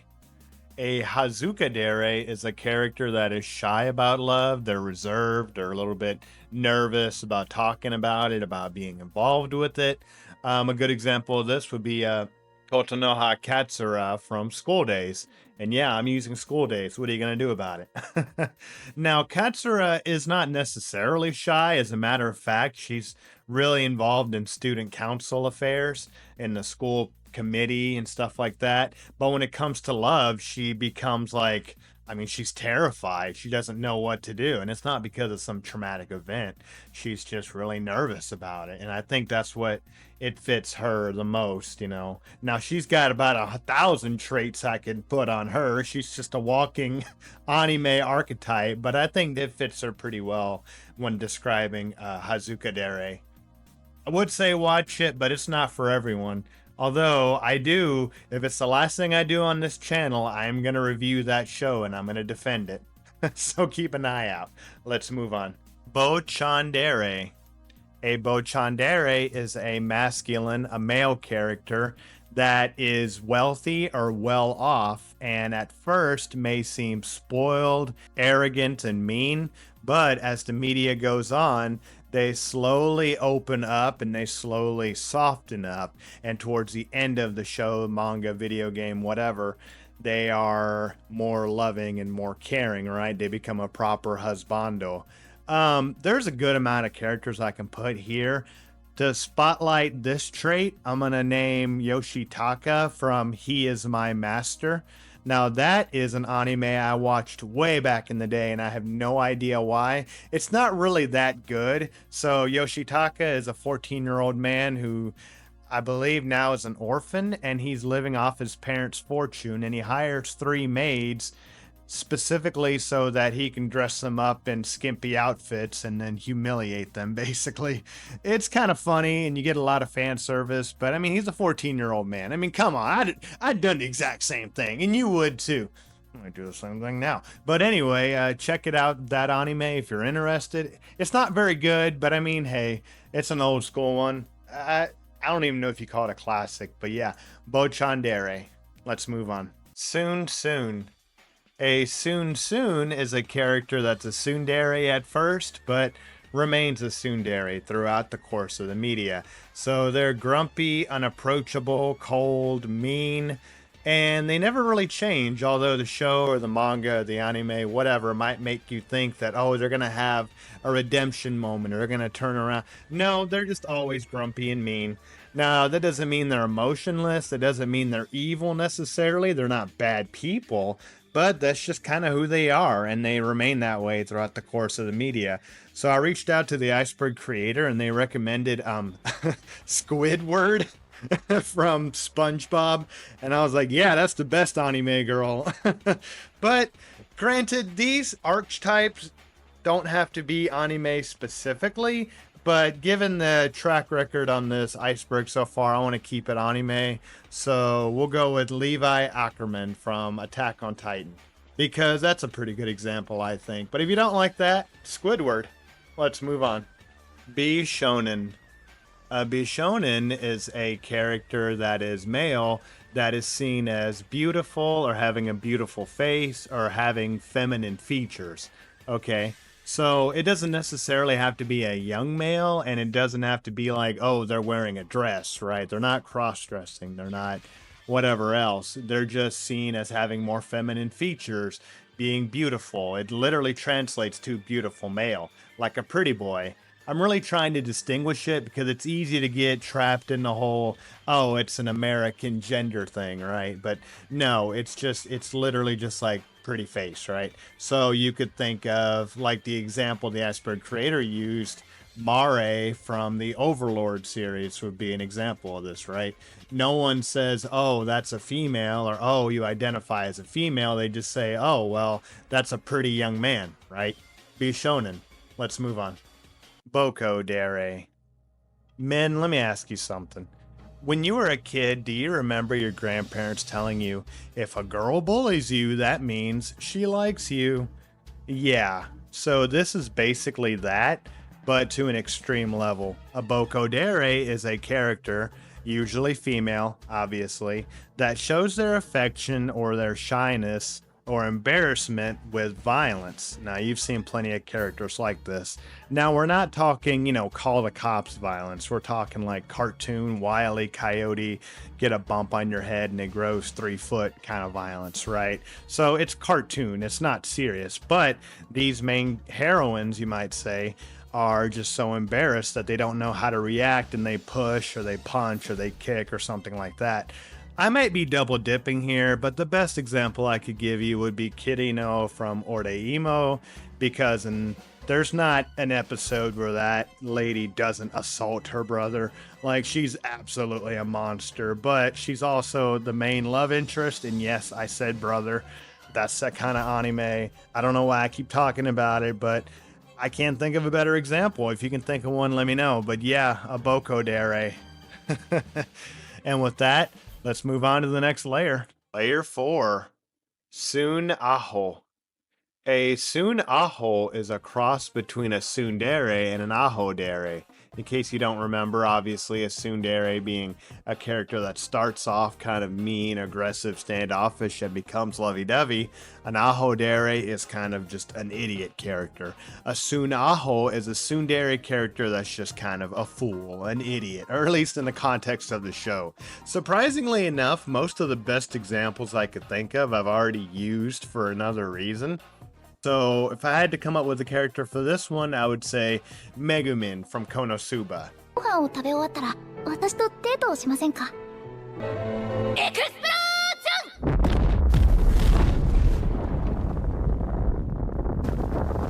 ョン！いや。 Again, like I've said earlier, it's really hard to pick a best girl for this show. I recently rewatched it, and yeah, Megumin fits this bill pretty well, because while all the girls are kind of, well, frankly dumb, Megumin in particular gives a lot of attention. Anyway, for reasons. But anyway, a Sun Aho. Let's move on. Kuudere. A Kuudere is a character that pretends to like someone, but is actually in love with someone else. So we might see this in an anime that's a rom-com, for example, or someone's trying to get back at someone else. There's a good amount of examples of this, but for someone that I'd like to spotlight from everyone's favorite anime character, let's go with Makoto Ito from School Days. Now, in School Days, obviously, it's a bit of a rom-com, but it's also a lot of drama, and there's a lot of backstabbing, a lot of cheating, lying, deception. So, yeah. Now, again, this is an anime I desperately want to talk about, and that might be coming sooner rather than later. I've got a lot of ideas in my head. You never know when I'm just going to word vomit them all out on YouTube. And just the other day, I seen a new video of somebody saying, "Oh, School Days is so bad, and here's why." And I'm like, "Ooh, wow, what a avant-garde take, you know?" But yeah, watch it at your own discretion. But I think it's pretty good. Anyway, School Days, Kuudere. Let's move on. Tsundere or Tsundere. So, Tsundere is an outdated term for a very common trope in anime. The more commonly known trope is Tsundere. What it basically translates to is childhood friend. Yes, childhood friend. A very common trope in anime, in fiction, typically Japanese fiction. So, what this could be in reference to is a childhood friend that used to play with the main character, be friends with the main character, whatever, and then maybe they move away. Or maybe they lose touch, maybe they make different friends, they kind of drift apart, and then throughout the show or the manga or the video game, whatever, they start to reconnect, right? You see what I mean? So an Tsundere. So a good example of this could be Sayori from Doki Doki Literature Club. If I say that, most of y'all will know what I'm talking about. We could also go back to School Days and say Otome Kato. That would be another good example. But I want to give y'all some homework. I want to go really obscure here. So let's go with Nonami from the game Homeward. That is your homework. Try to find what the hell that is. Although maybe don't, because it's also an adult visual novel. That one's on my list. I want to talk about that game. And I hate to keep advertising future videos, but that one is definitely one that I think I want to spotlight for a future video. So stand by. Anyway, Tsundere or Tsundere. Let's move on. Dere. Dere is a very interesting one because when I read the description, I thought for sure it was going to be fake or made up. But no, it's not only is it real, it's common enough to have its own term, which kind of blows my mind.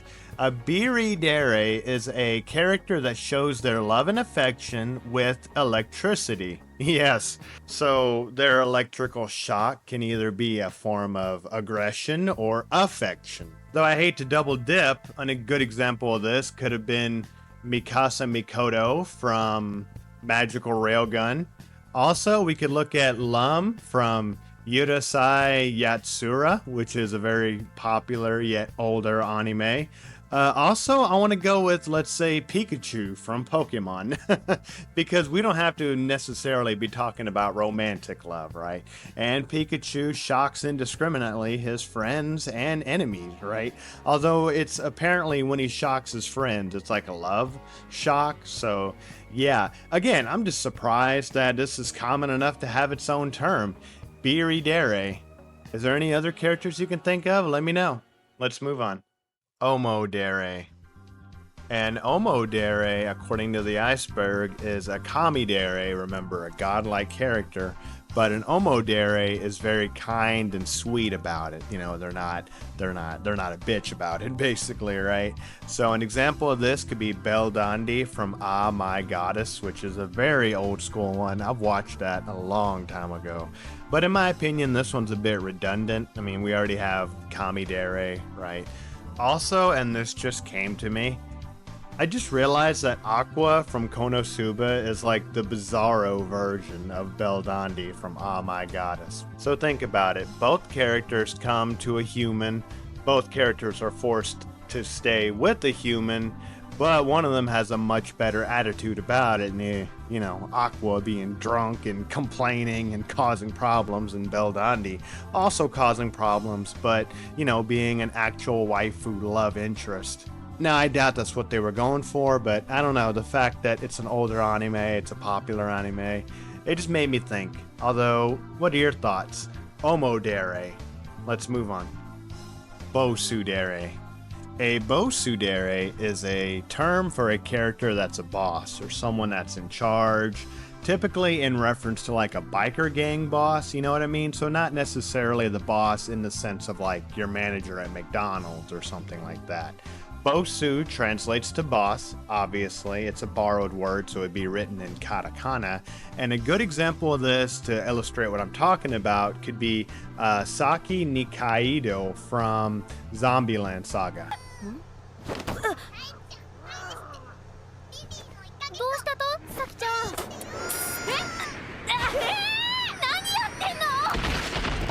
Zombieland Saga is an absolutely hysterical anime. I'd recommend you check it out. The plot is a bunch of dead girls that are dug up, revived, and then forced to work together in an idol group, which sounds dark or frankly metal as fuck, but I promise you it is wholesome and heartwarming. I recommend you check it out. And again, it's hysterical. So yeah, Tsundere. Let's move on.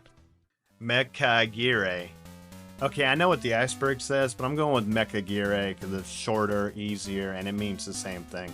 So a Gire is a term for a character in fiction, not necessarily anime, that's basically a mad scientist. Hey, master. I am mad scientist. It's so cool. Son of a bitch. I already used that clip, I know, but it's too funny not to use it again. But it's a mad scientist character, a character that uses robotics for evil. You'll see a lot of these in the West, basically because it's easier to show characters beating up a robot than it is a person, you know what I mean? So examples of this could be Dr. Gire from Dragon Ball, you know, Dr. Light from Mega Man, Dr. Eggman from Sonic, or hell, let's go with Jack Spicer from Shaolin Showdown, because you know I love that show. But yeah, a Gire. Let's move on. Dere. A Dere is a character that is cold-hearted, they're nihilistic, and well, they're frankly jerks. They have a lot in common with Dere that I mentioned earlier in the iceberg, but a Dere is a lot more nihilistic, cynical. They're a lot more cold-hearted towards the world. They don't like the world. They're apathetic, but they can also be hostile and aggressive. But they do have a loving side. It just takes a lot of getting there, you know, in the show and the manga, whatever else. Now, Fumi Iwatani from Shield Hero would be a great example of this, even though I hate to keep bringing that show up because it used to be so good and then it fell off. So, is it better now? Is it still good? Is it still going? Let me know. Let's move on. Joso Danchi and Danso no Reijin. So the word that's on the iceberg, I have no idea where it comes from. Inhi, what are you doing? They've been super sweet to me, I'm just kidding. I'm gonna chalk it up to the language difference because I have no idea. But according to the iceberg, this term is for an anime cross-dressing character. Okay, now obviously I want to say this again. No, that doesn't mean that they're trans. It just means they like to cross-dress, but they still see themselves as the gender that they are, right? So for a Danso no Reijin, we can say Saber from Fate Zero because she likes to dress in a suit. Although to be fair, she's the female version of King Arthur. In this universe, King Arthur was an anime girl. And yes, if you play the Fate visual novel, the adult visual novel, you can bang King Arthur. Yeah, talk about historical accuracy, right? Okay, now they're not claiming this is historically accurate, obviously. Unlike Ubisoft in their latest Assassin's Creed debacle, which I don't need to get into now, check out my Yasuke video if you want my thoughts on that whole thing. Anyway, on the other side, we have a Joso Danshi. A Joso Danshi being a male character that's cross-dressing as a female character, right? For this, I'd like to spotlight Ruka Urubanshi from Steins Gate. And I want to say something very controversial here. Y'all are going to like this, but Ruka is best girl of Steins Gate. I'm sorry. Don't even think about arguing with me on this. In an alternate timeline, yes, he is a female, which is what he really wants, of course. And so she is best girl. I mean, she's gorgeous, she's lovable, she's a lot of fun, and she's adorable. And I do it, homies. I do it. Let's move on. Dere. Alright, a Dere, this one's a bit redundant, but it's basically a Tsundere type character, only they're a lot harsher, a lot meaner, a lot more vulgar, even, and they might not even seem like a love interest at all. But again, this one's just kind of redundant. I have a hard time with it. best character I can use, I hate to double dip, but best character I can use would be Miyu Iruma from Danganronpa V3. If you know the character, you know what I'm talking about, right? But again, I feel like we already have Oni Dere, Tsundere, so do we need this one? Let's move on. Gire. A Gire is a character that's normally quiet, shy, timid, or reserved, but under the right circumstances, they can snap. They can go from 0 to 100, and as you know, that old saying, you wouldn't like them when they're angry, right? A good example of this would be Nezuko Kamado from Kimetsu no Yaiba, aka Demon Slayer. And if you've seen the anime, you'll know that she's normally hidden in the back, not doing anything, but under the right circumstances, like her brother being in danger, she will go from 0 to 100 pretty quick. You don't want to mess with her. Let's move on. Kuudere. A Kuudere is a character with an affinity for fire. Now, this doesn't mean like their personality is spicy or whatever. That means literally they use fire. They're known for their fire abilities, maybe their love of fire, pyromaniac, whatever else. So I went with the first person I could think of when I read this, and that was Colonel Roy Mustang from Full Metal Alchemist. We haven't had a Full Metal Alchemist character yet, and I don't know, he's literally known as the Flame Alchemist, so I thought, yeah, this would be a good example. But of course, this one's kind of vague. Just someone that's known for their fire ability, their fire techniques, or whatever else. Kuudere. Let's move on. Kuudere. Okay, at this point you might be thinking some of these are just made up. And you know what? A lot of these terms are online. There are fan Deres, fan Gire types, but I hope you're having a lot of fun. Even if you hear some of these and they sound kind of random, you have to admit a lot of these sound pretty familiar if you watch a lot of these shows, played the games, or read some of the mangas. But a Kuudere, remember, we already talked about Kuudere. This time it's spelled C-O-O-Dere. Earlier it was K-U-U.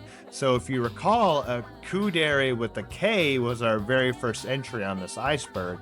They're an emotionless character. Typically, they don't show a lot of emotions, but they have a lovey-dovey side. You could think of Rei Ayanami or Yuki Nagato as characters I mentioned way at the beginning, but this time we're talking about a Kuudere with the C. A Kuudere with the C is a character that is normally a Kuudere with a K. I know it's getting confusing. Normally a Kuudere with a K that's emotionless, but everything changes whenever they find their love interest. They become a completely different person damn near whenever they're in love, and they are in head over heels love, typically. Right, so in this instance, I could think of no better example than Adenella from Cautious Hero. If you haven't seen that anime, check it out. It's hilarious, but it has a really wholesome, satisfying ending. It's only, I think, 13 episodes long. Anyway, Adenella is a war goddess. She's incredibly powerful, but she's also reserved and like kind of creepy. It's a bit of a stretch to say she's emotionless, but she doesn't show a lot of emotions during the anime, of course.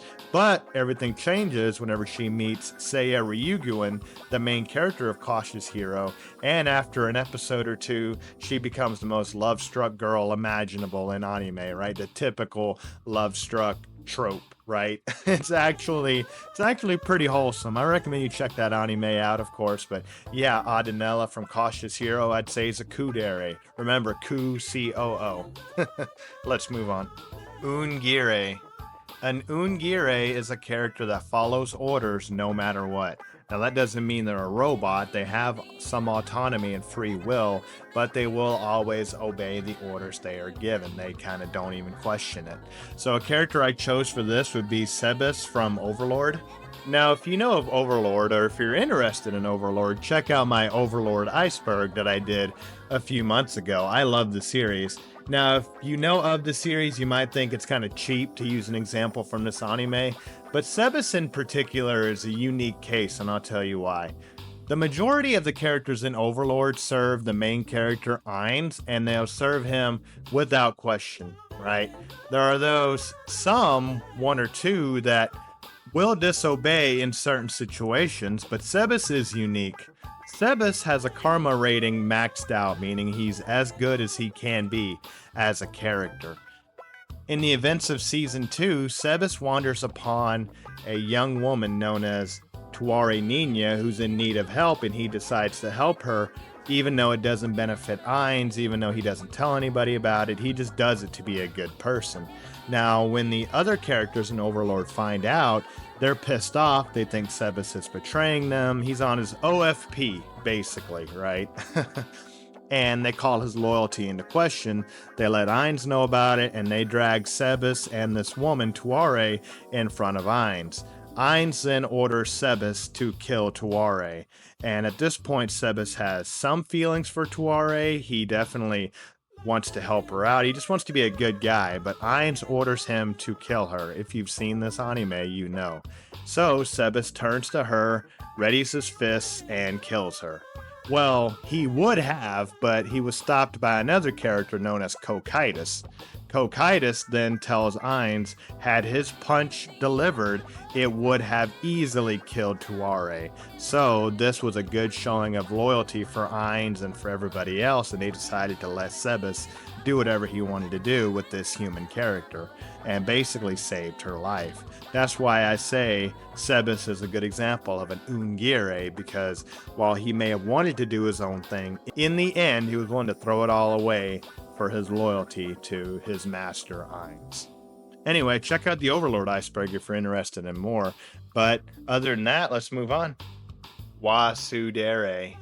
A Tsundere is a character that's bad at love and gets rejected a lot of the times. It could be by their love interest or by many love interests. They just get rejected.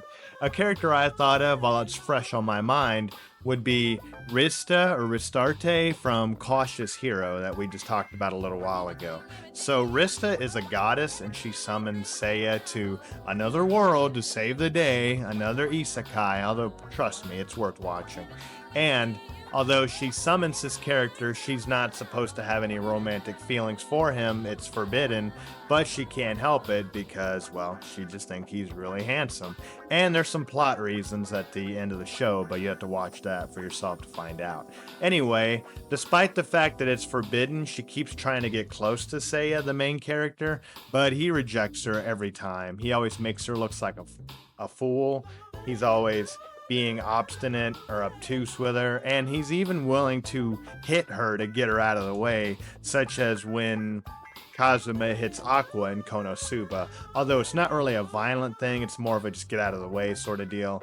So anyway, even though she wants to fall in love with him, even though she knows she's not supposed to, she gets rejected almost every time, and it's a running joke in the show. Although it has a really wholesome ending, I do recommend you check it out. Cautious Hero. Let's move on. Yamato Nadeshiko. So this one is very interesting. It certainly doesn't fit in with most of these on this tier, let's just say. A Yamato Nadeshiko is supposed to be the depiction of a traditional feminine Japanese woman. So you might see them wearing traditional garb, such as a kimono. They'll act in a very stereotypical feminine way. They're very quiet or reserved. You know what I mean? So there's plenty of characters you might have seen throughout anime that depict this, right? For my example, I chose Gire from Zombieland Saga, which is another character from that amazing anime. She is a traditional character because she didn't die recently, right? Again, it's more about traditional beauty. They're the picture of femininity, and they're supposed to be the ideal woman archetype, at least in Japan. So yeah, Yamato Nadeshiko. Let's move on. Tsundere. A Tsundere is a character that loves nature, and they will fight to protect it. They love the flora, the fauna, and you'll see them in like a forest or something typically. A Western equivalency might be a environmental rights activist or advocate or something, although these aren't nearly as annoying. They will possibly also kill you if you're messing around with the wildlife. A good example of this would be San or Princess Mononoke from Princess Mononoke. Now, I personally haven't seen this film, but this is the best example that I could come up with for somebody who kind of lives in the forest, a forest child, or whatever else that defends nature, but is willing to defend it violently as well. If you could think of any better characters, let me know. Let's move on. Dere.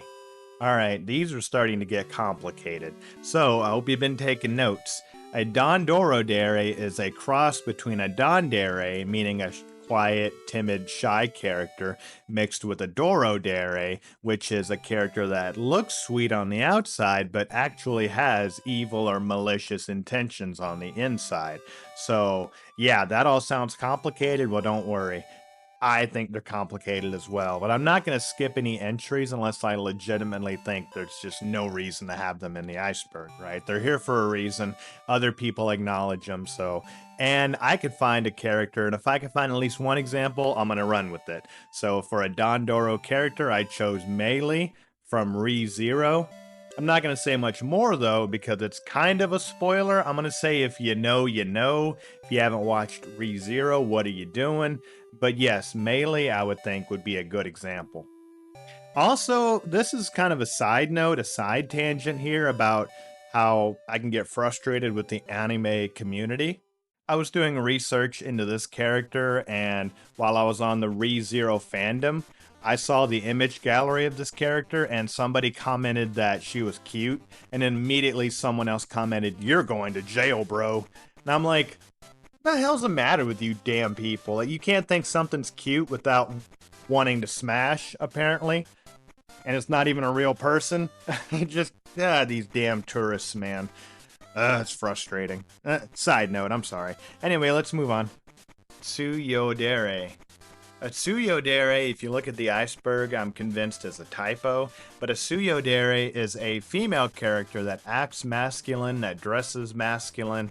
They may even call themselves masculine, but they're willing to act feminine when it comes to their love interests. So basically they're letting their hair down a bit, right? So the best example I could think of would be Naoto Shirogane from Persona 4.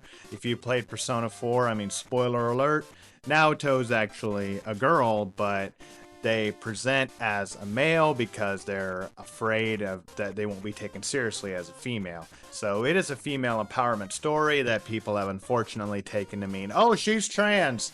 Like, no, that's not the case. But anyway, Naoto, throughout the entirety of the game, the vast majority of the game, acts as a male character until it's revealed that she's a female character, but she still dresses in that masculine way and acts in a more masculine sense. As a matter of fact, in the game, you have to have high courage to even approach this character, to even begin to have a relationship with them.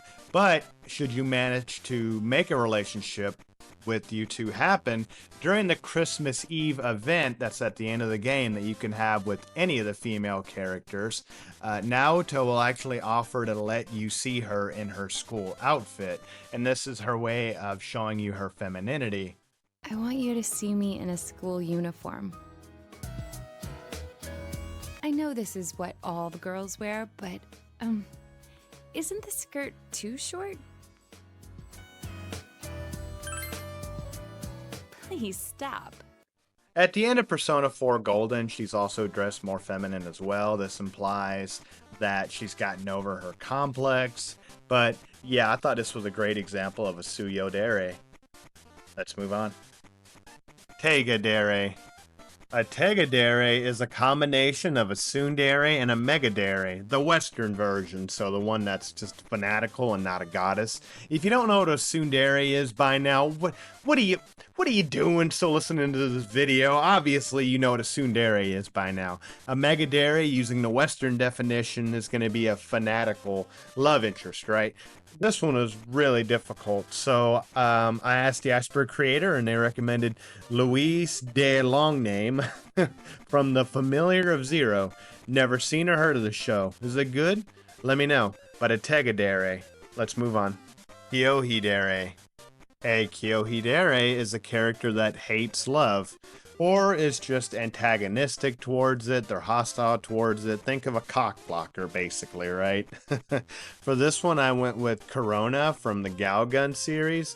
While she doesn't hate love necessarily, it's her job to get in the way of the protagonist and his love interest, so she's antagonistic towards the idea of falling in true love. It might be a bit of a stretch, but I just wanted to plug Galgun because I have it, and I have played it, and I thought about using it as background footage footage, but I think it might be a bit too lewd, especially with the see-through option. And I'm not going to turn that off, obviously, but where was I going with this? Oh yeah, Kuudere, a character that doesn't like love. Let's move on. Gire. Gire is a character that is actively insane, or at least they act insane and then they snap to no one's surprise, right?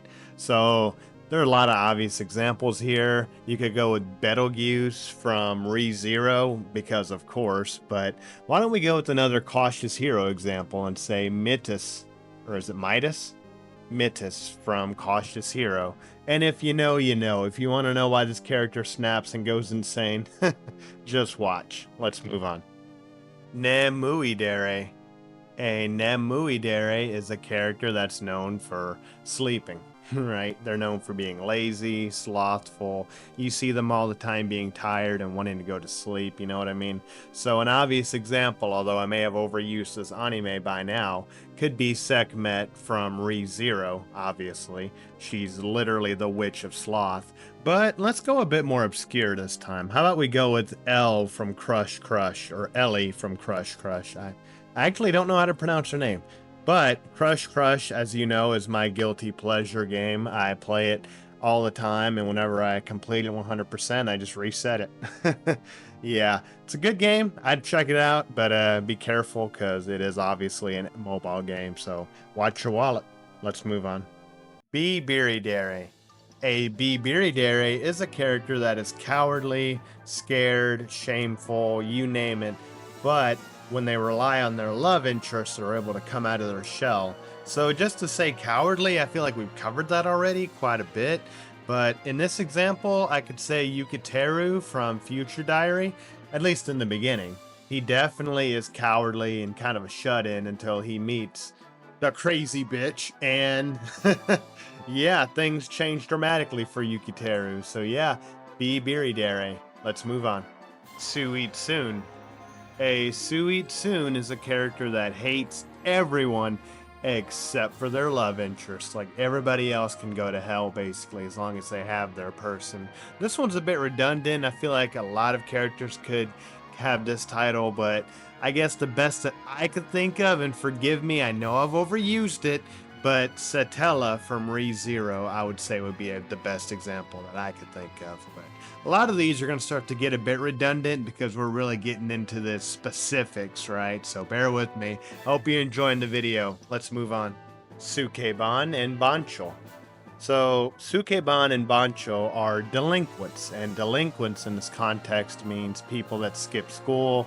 They could be bullies, or they could straight up be criminals. Sukeban is the female version, and Bancho is the male version.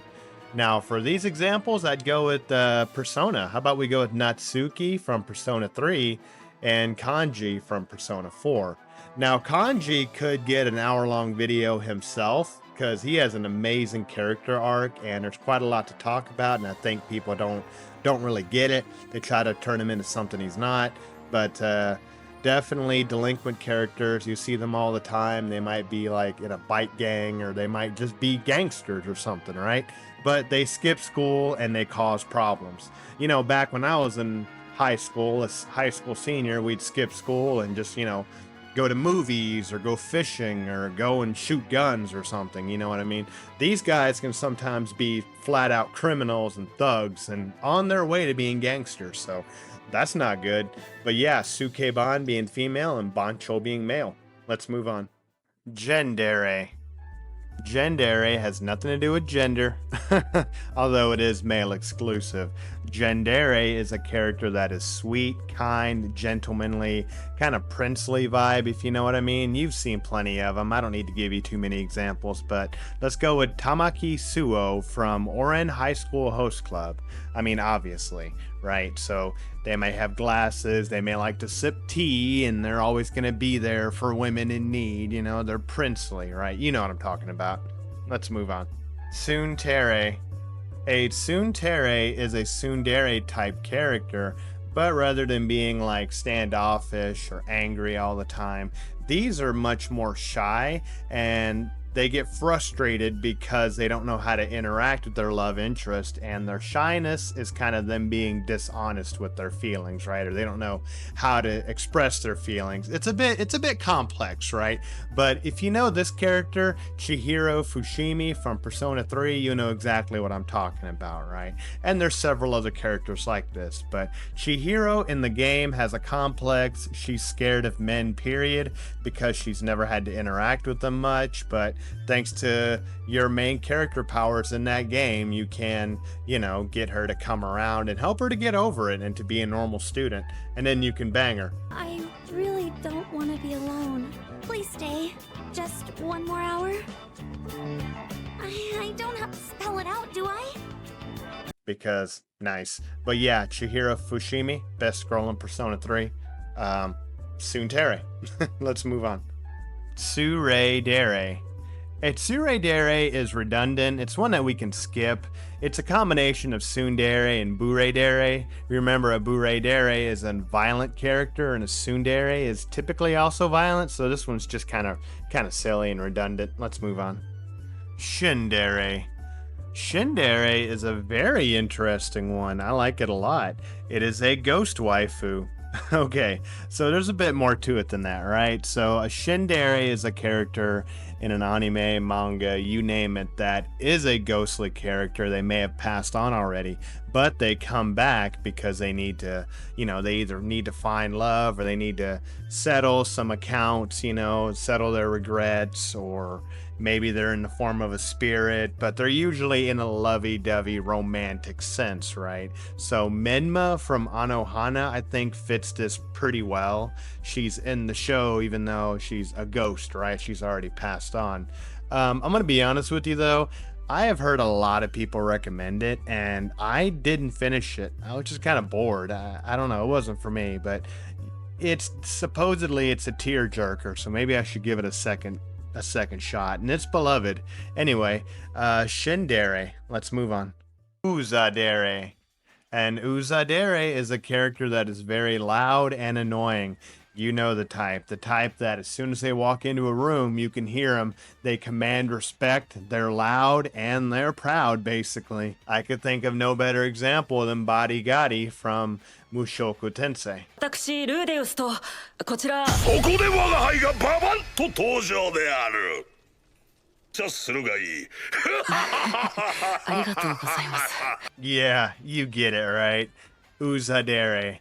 By the way, I just want y'all to know that Mushoku Tensei is also getting a video at some point in the future because, well, it's an anime I can recommend and at the same time very strongly not recommend, because as much as I love it, I understand it's only for a very niche, specific people that are really going to appreciate it, and everybody else is going to be turned off, or they're just going to see it as normie slop. But Mushoku Tensei is a great show, and Roxy is best girl, period, of the show, of probably multiple shows. Roxy is so amazing that she's best girl in other animes that she's not even in. And if you don't agree with me, I will not have that slander. I will have you unsubscribe. How dare you? Let's move on. Tsundere. So in Tsundere, wait a minute, hang on, hold on. You know what? No, to hell with that. You thought I was done talking about Roxy? Get that crap off the screen. Let's do something different. To hell with this iceberg. Hello, folks. Welcome to Red Shellman's Top 100 Reasons that Roxy is amazing. Reason number 1, she is absolutely adorable, and I love her. Reason number 2. Anyway, can you tell I've been through a separation recently? Tsundere. So in Tsundere, we already covered earlier briefly, it's a character that says yes to anything that their love interest says, right? Not so much that they're taking commands, just that they'll do anything to please them. They're like fanatical, and they basically want to do anything it takes to get their love interest's affection. So Albedo from Overlord would be a great example of this. If you've seen the show, you know. Albedo would be a perfect Tsundere. You can also go with Misa Amane, and we've already mentioned her earlier, and Adenella from Cautious Hero. You get it, right? Tsundere. Let's move on. Usagi Dere. Usagi Dere basically just means bunny girl. And no, not a girl that put on a bunny costume to look sexy or whatever. I mean like an actual bunny girl, like they're part rabbit. You see, Usagi translates to rabbit in Japanese, roughly, right? You could think Midiko from My Hero Academia, who is surprisingly popular. I don't get the appeal, but you know, whatever. And also, according to the Iceberg, it gives us an example of Reisen Odagin Inaba. So Inaba translates to hare, or it's the name of a hare in a Japanese folklore or something like that. I don't know of this character, but when I looked her up, I'm getting mixed signals in the images I'm getting, because half of them are like sexy and the other half are like violent. So I don't know anything about this character. Tell me all about it. Anyway, Usagi Dere. Let's move on. Tsundere. A Tsundere is a mixture of a Dere and a Yandere. Remember, Dere is a quiet, shy, antisocial character, and a Yandere is a character that loves you a bit too much, and their feelings are so strong they're willing to commit violence for their feelings. So a quiet character that's also a Yandere. Best example I could come up with would be Yuri from Doki Doki Literature Club. Now, I know that's not anime. I get it. But also, like, let's go on a side tangent real quick, okay? Because, like, on the one hand, my friend Ty has told me that anime, basically the word translates to, like, Japanese animation. But if I draw an anime character and I animate it, that's not anime. But if I move to Japan and do that same thing, it is. That's why I get confused. So DDLC is not an anime, but it's drawn in an anime style, so I consider those characters anime characters. But I don't know, what do you think? What were we talking about again? Tsundere, mixture of Dere and Yandere. That's all I had to say. Yuri, let's move on. Dere. A Dere is a character that is a mermaid girl or a merman or whatever else. An example of this could be Sun Seto from My Bride is a Mermaid, who, again, in doing research, a lot of lewd artwork and official artwork of this character. Oh boy, that's not good. But anyway, Sun Seto from My Bride is a Mermaid. Dere. Let's move on. Dere. An Dere. I'm trying to pronounce that in Japanese. Dere. Yeah, that is a character with a hero complex. So a character that maybe has main character syndrome, wants to save the day. A lot of anime protagonists start off this way. You know, it's part of the hero's journey. I thought of Videl from Dragon Ball Z. I don't know, what do y'all think? 'Cause in the beginning, you know, she wants to be a hero and doesn't realize how hilariously outclassed she is by everybody else in that universe. But yeah, one more time. Dere. Let's move on. Dere. A Dere is a character that started off as a hero in the show, manga, video game, whatever, but ends up being the villain. Now, believe it or not, it was hard to find examples of this character, of these types of characters, because they usually involve spoilers, like major spoilers, right? And I kept thinking, okay, well, there's this character that... I'm just going to be safe and just say, if you know, you know.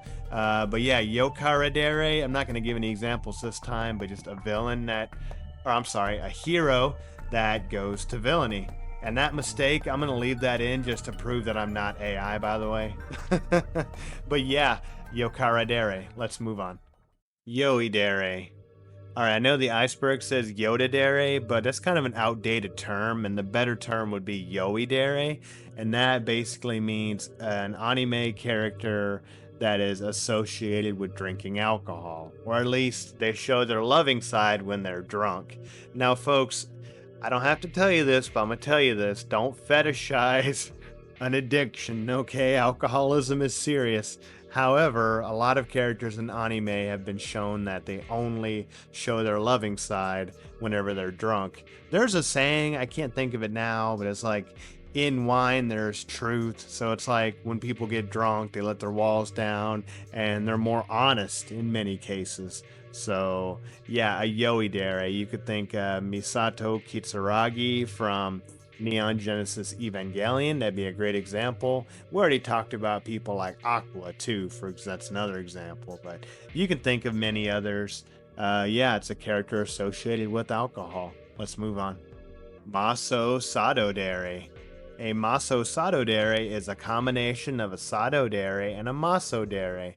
Now, I don't even know if we've covered Maso Dere or if it's on this iceberg, but we covered Sado Dere earlier.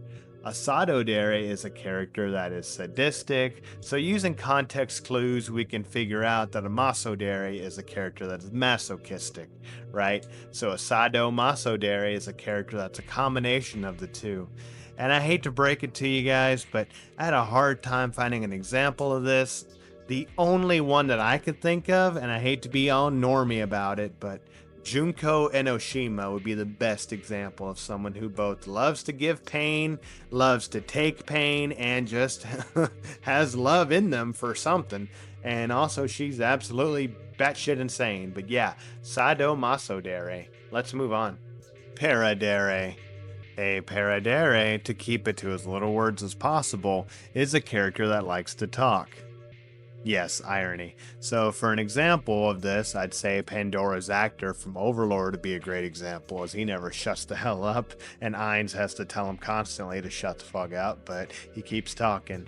Also, he's one of the strongest characters in the anime, but it's just another whole nother thing. Anyway, Paradere. Let's move on. Tsundere. A Tsundere is a Tsundere type character, yet again, only this time rather than being standoffish and then a little bit aggressive, a Tsundere will actively fight you if you try to get affectionate with them. They're not afraid to be violent if you're like trying to hit them up, you know. That doesn't mean they don't like you though, but yeah. Now you're going to start to notice, like I'm starting to notice, there's so much nuances to these definitions.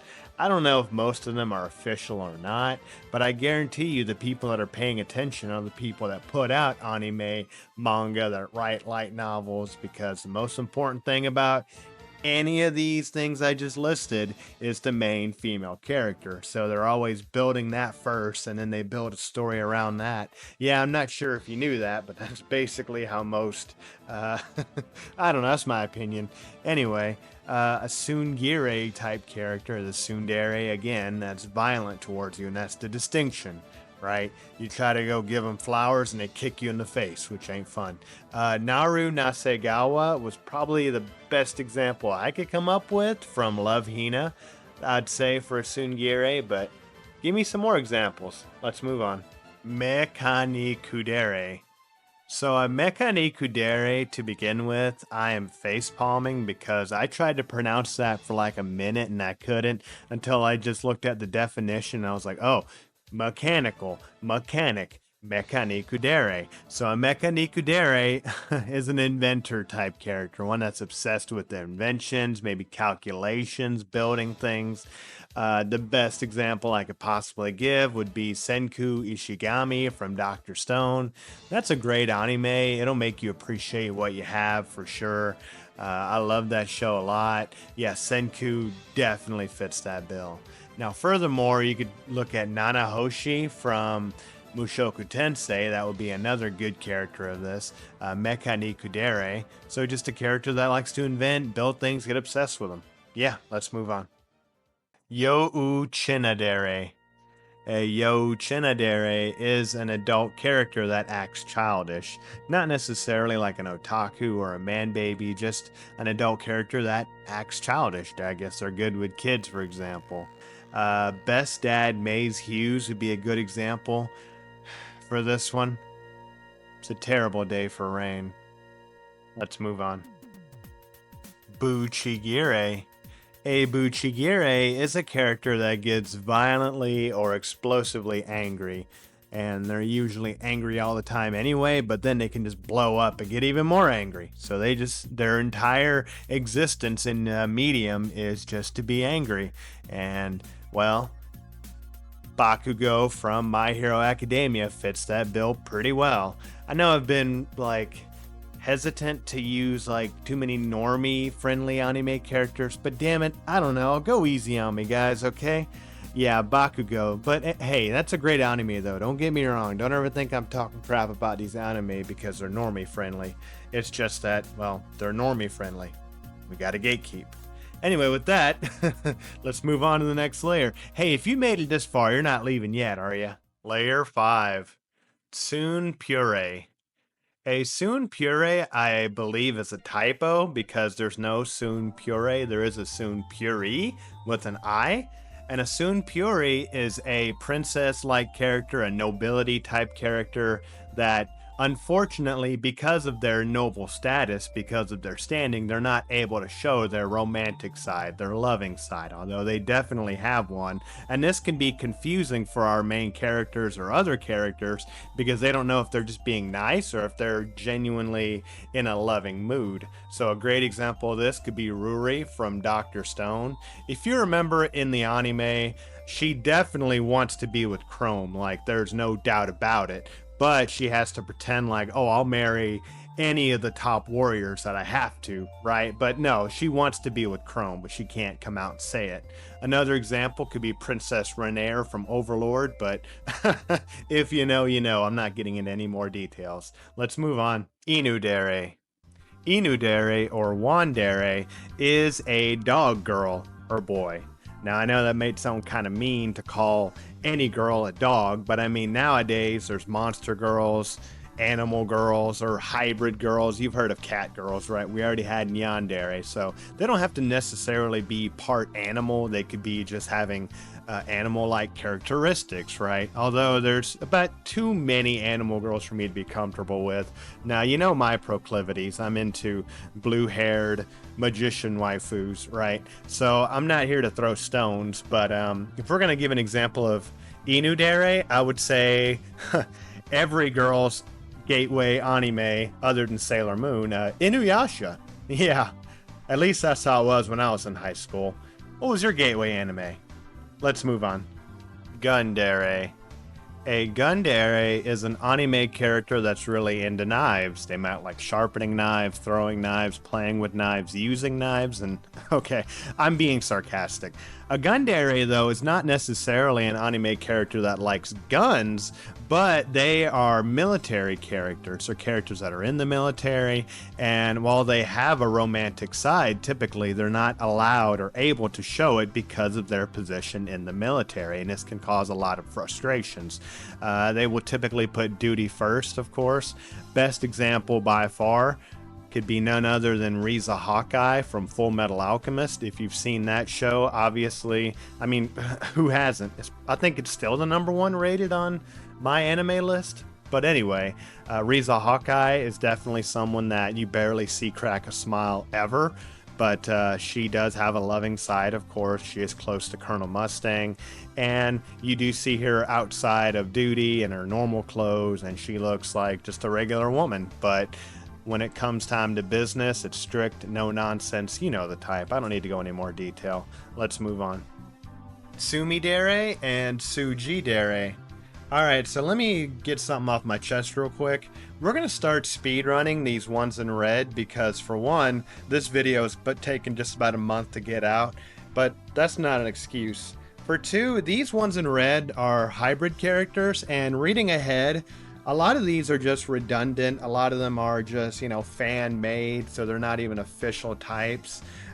So unless I can think of an example right off the bat, I'm just going to tell you what it is and we'll just move on. So for a Tsundere is a combination of a Tsundere and a Himedere.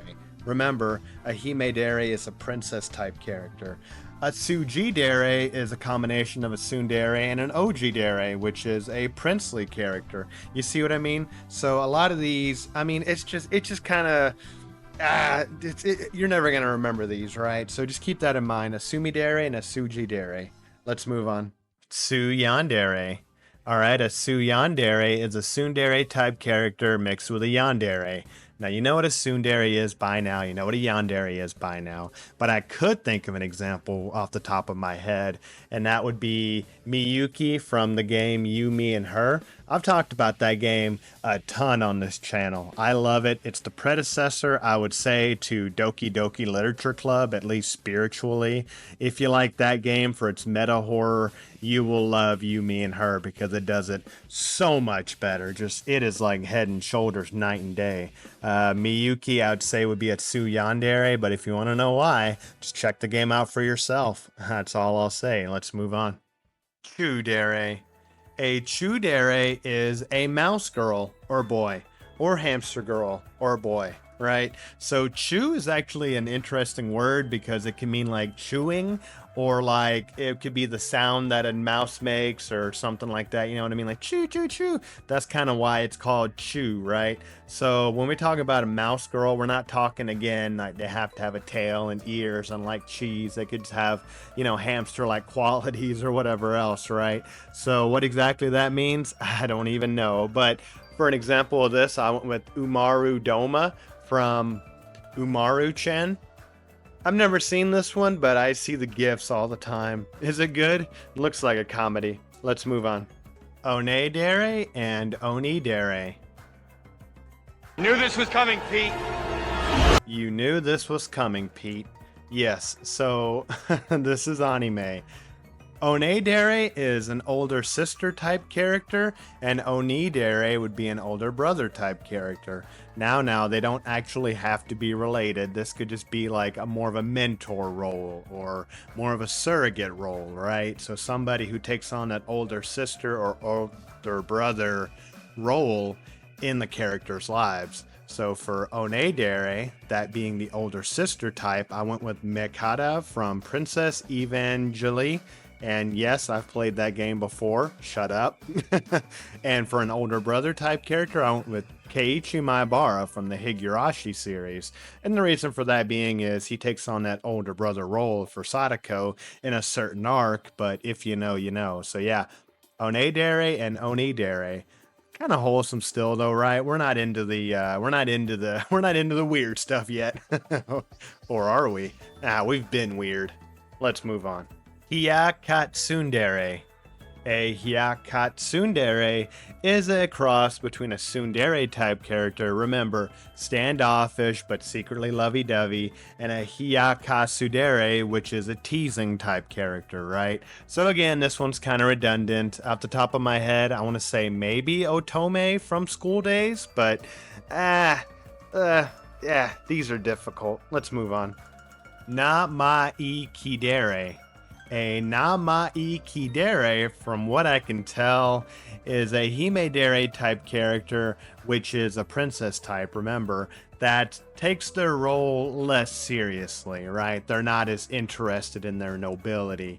That's the best I could come up with. This one's kind of vague and a bit redundant.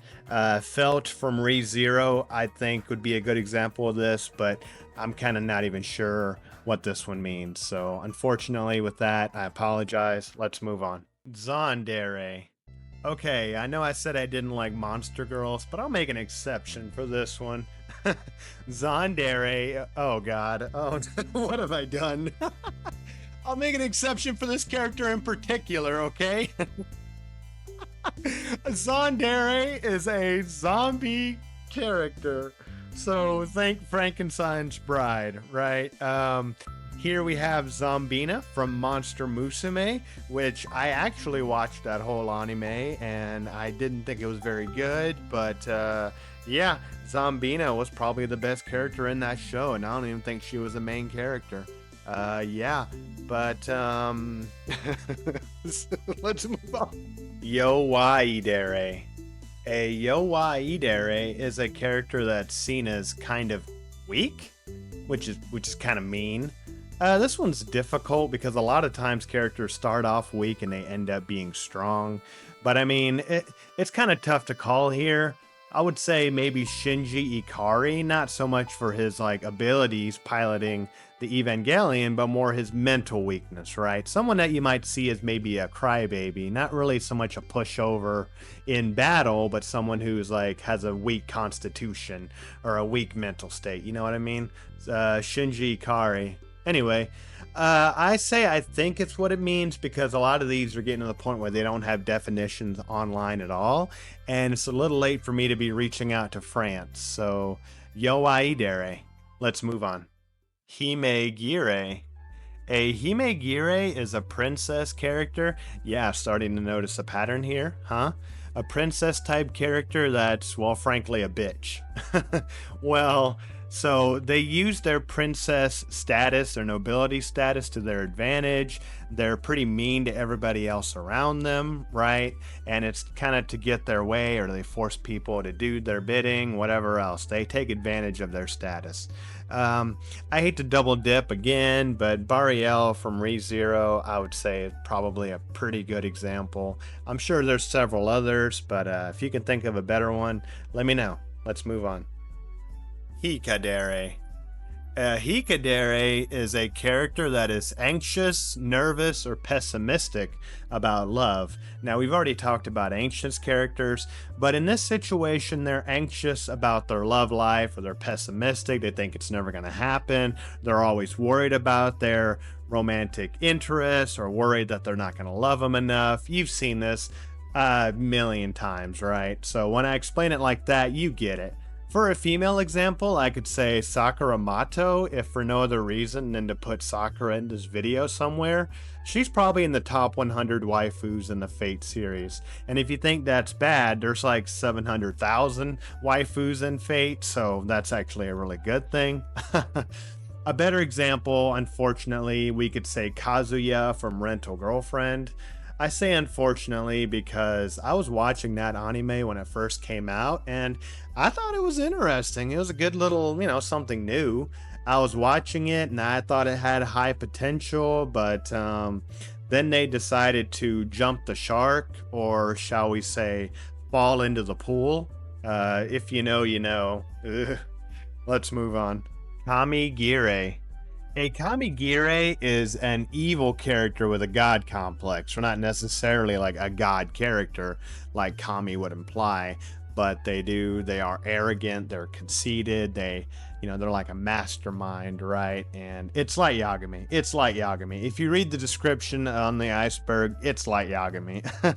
Basically what they're getting at. But there's other characters, obviously. If you could think of an evil god character saying, a hurtful god character, or someone with a godlike complex, with a godlike power. You get it. I don't need to keep going over it. Let's move on. Tsundere. A Tsundere is a character with a mysterious backstory. They might have a mysterious past, or they might have amnesia, and while they feel insecure about it, they might be more reserved. As the show goes on, or as the manga, as the video game goes on, they begin to open up slowly, especially to their, romantic interest, or their friend group, either way. Characters like this, and there's plenty of them. My first thought was Kyoko Kirigiri from Danganronpa. So I've used Danganronpa a million times. So let's go with Shizuku Tokikaze from Akiba's Trip. Yeah, Akiba's Trip. I liked that game. It was a lot of fun. Gameplay gets monotonous after a while. There's plenty of waifu, and there's branching story paths depending on which waifu you want to end up with. And as the game says, Akiba's Trip, undead and undressed. So yes, you can undress these waifus. But yeah, let's move on. Dere. A Dere is interesting because I don't know why it's so low on the list. It's actually a very, very common trope in anime and just in media in general. What this is a character that was once an enemy or an antagonist and then turned to the good side, right? Enemies to lovers, basically. They might be teaming up against a common evil. They might have a love interest and see the error of their ways. They may have been murderous and violent, but then decided, hey, I'm in love, and then they become the good guys, right? So we have plenty of characters that fit this mold. We can go number one with Ilia from the Fate series. Don't get it twisted. She looks like a little girl, but she is a murderous little demon. But once she loses her servant, Berserker, she becomes docile and becomes more the little sister type, even though she's older than our main character, Shiro. Next up, Nijima from Persona 5. It's crazy that in Persona 5, she's like the one main female character that you can't romance, but I guess you always want what you can't have, right? Considering you can romance everybody else to include your teacher. And finally, Uryu, or number 9 from Future Diary. Isn't that just adorable? Anyway, let's move on. Yan Meta. A Yan Meta is a more recent one. It's gotten into more popularity lately thanks to DDLC. What this is a Tsundere type character that's meta, meaning they break the fourth wall. They talk to you behind the game screen, TV screen, whatever else. I hate that I already used Miyuki from You, Me, and Her, because that would be a great example. Spoilers, I guess. This has been popularized by DDLC and Monica, which is going to be the best example that I can think of. There are more recent examples, but to say any more would be to spoil too much. And everybody knows DDLC, right? So, Yan Meta. Let's move on. Sekachi Dere. A Sekachi Dere is a really vague one. It just says an impatient character. So patience doesn't necessarily just mean, oh, they don't want to wait. They could be just intolerant, or they can get angry easily. You know what I mean? Patience being a virtue and all. I guess a good example of this could be Eris from Mushoku Tensei, but I don't know. Like I said, this one's just kind of vague. Let's move on. Nemui Gire. So a Nemui Gire is a character that's associated with sleep. Remember, Nemui Dere from earlier in the Iceberg is a character that's known for sleep. But a Nemui Gire is a character that's known for sleep or being slothful or lazy, but gets actively violent whenever they're awakened, right? So that's what the description says, but I mean, it's starting to get really hard to find examples. So Sloth from Full Metal Alchemist would be a good example, I imagine, right? He's very dangerous, and he actually is really powerful, but he's known for being lazy and not wanting to do anything. So that would be my guess. Let's move on. Thug Dere.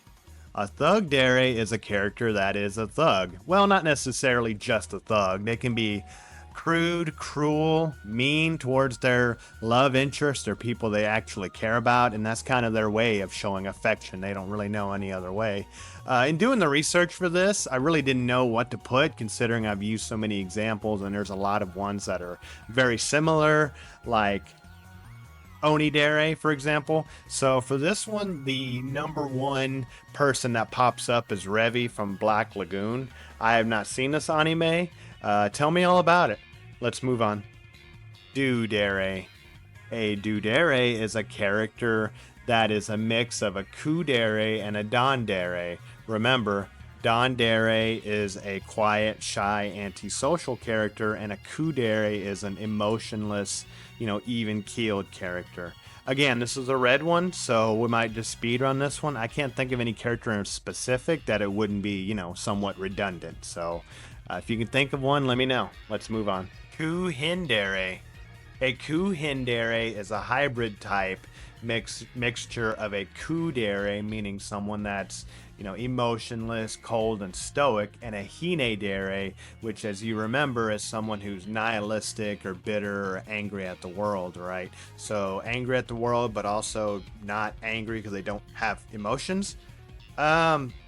Best I could come up with in research, maybe Lane from Serial Experiments Lane, but I haven't seen the show, so I want to be very careful here and say I might be wrong, but that's what, from the description, that's what I'm seeing. It fits pretty well. Let's move on. Tsundere. A Tsundere is a combination of a Tsundere and a Hinedere. Remember, Tsundere, you ought to know it by heart by now. It's a standoffish character. They pretend to not have romantic feelings when they actually do. And a Hinedere, which is kind of nihilistic, cold. We just talked about it, right? So an example of this that comes to my mind would be Mamimi Samejima from FLCL, Fooly Cooly. It's been a while. That's a blast from the past. I'm pretty sure she fits this character role pretty well, but you can disagree with me if you want. Let me know any better options, though. I know I've asked that a lot. Comment. And you might be like, oh, you're just trying to get the algorithm. Well, I mean, don't hate the player, hate the game, son. But at the same time, it's like I'm starting to rack my brain because a lot of these I don't want to double dip, and it's getting difficult. That's why I say these red ones are like, they're literally hell for me. What are you doing in he? Let's move on. Tsundere. And Tsundere is a combination of an Tsundere and a Dere. So an Tsundere, if you remember, at this point through repetition, I'm drilling these into your head as if you're taking a quiz or something. But an Tsundere is a character that unfortunately had some trauma in the past, but they try to hide it. And a Dere is someone who is always energetic and fun, sweet, romantic at times. So, I mean, I'm double dipping here, but I mean, who says I can't do that, right? I mean, you got to double dip sometimes. Reina Ryuga from the Higurashi series, just because it just works so well. Matter of fact, most of those characters are Tsunderes, but yeah, Tsundere. Let's move on. Kawaii Dere. No, not a kawaii dere, a kawaii dere. A kawaii dere is a character that's scary. Well, basically, right? Now, scares, obviously, that's subjective, but a kawaii dere is a character that probably wants to have a love interest, but they kind of can't because they just scare everybody away, which is unfortunate, right? So the best example I could think of would be Sonako from Shiki. Shiki is a great anime, definitely in my top 10. I love it a lot. It's definitely a bit convoluted, but I recommend you check it out. It's about vampires. So, kawaii dere. Let's move on. Kosu dere. A Kosu dere is a character that's obsessed with cosplay. In case you somehow don't know, cosplay is the act of putting on a costume of another character that you like in fiction and taking on that role. So there's a lot more than just dressing up, right? There's plenty of characters like this. I mean, thank God there's an easy one because I was about to have an aneurysm. Now, while there are plenty of examples of this, let's go with someone more obscure. Let's go with Kanako Ono from the anime manga Genshiken. Yeah, look that up in your spare time. Let's move on. Bakagire.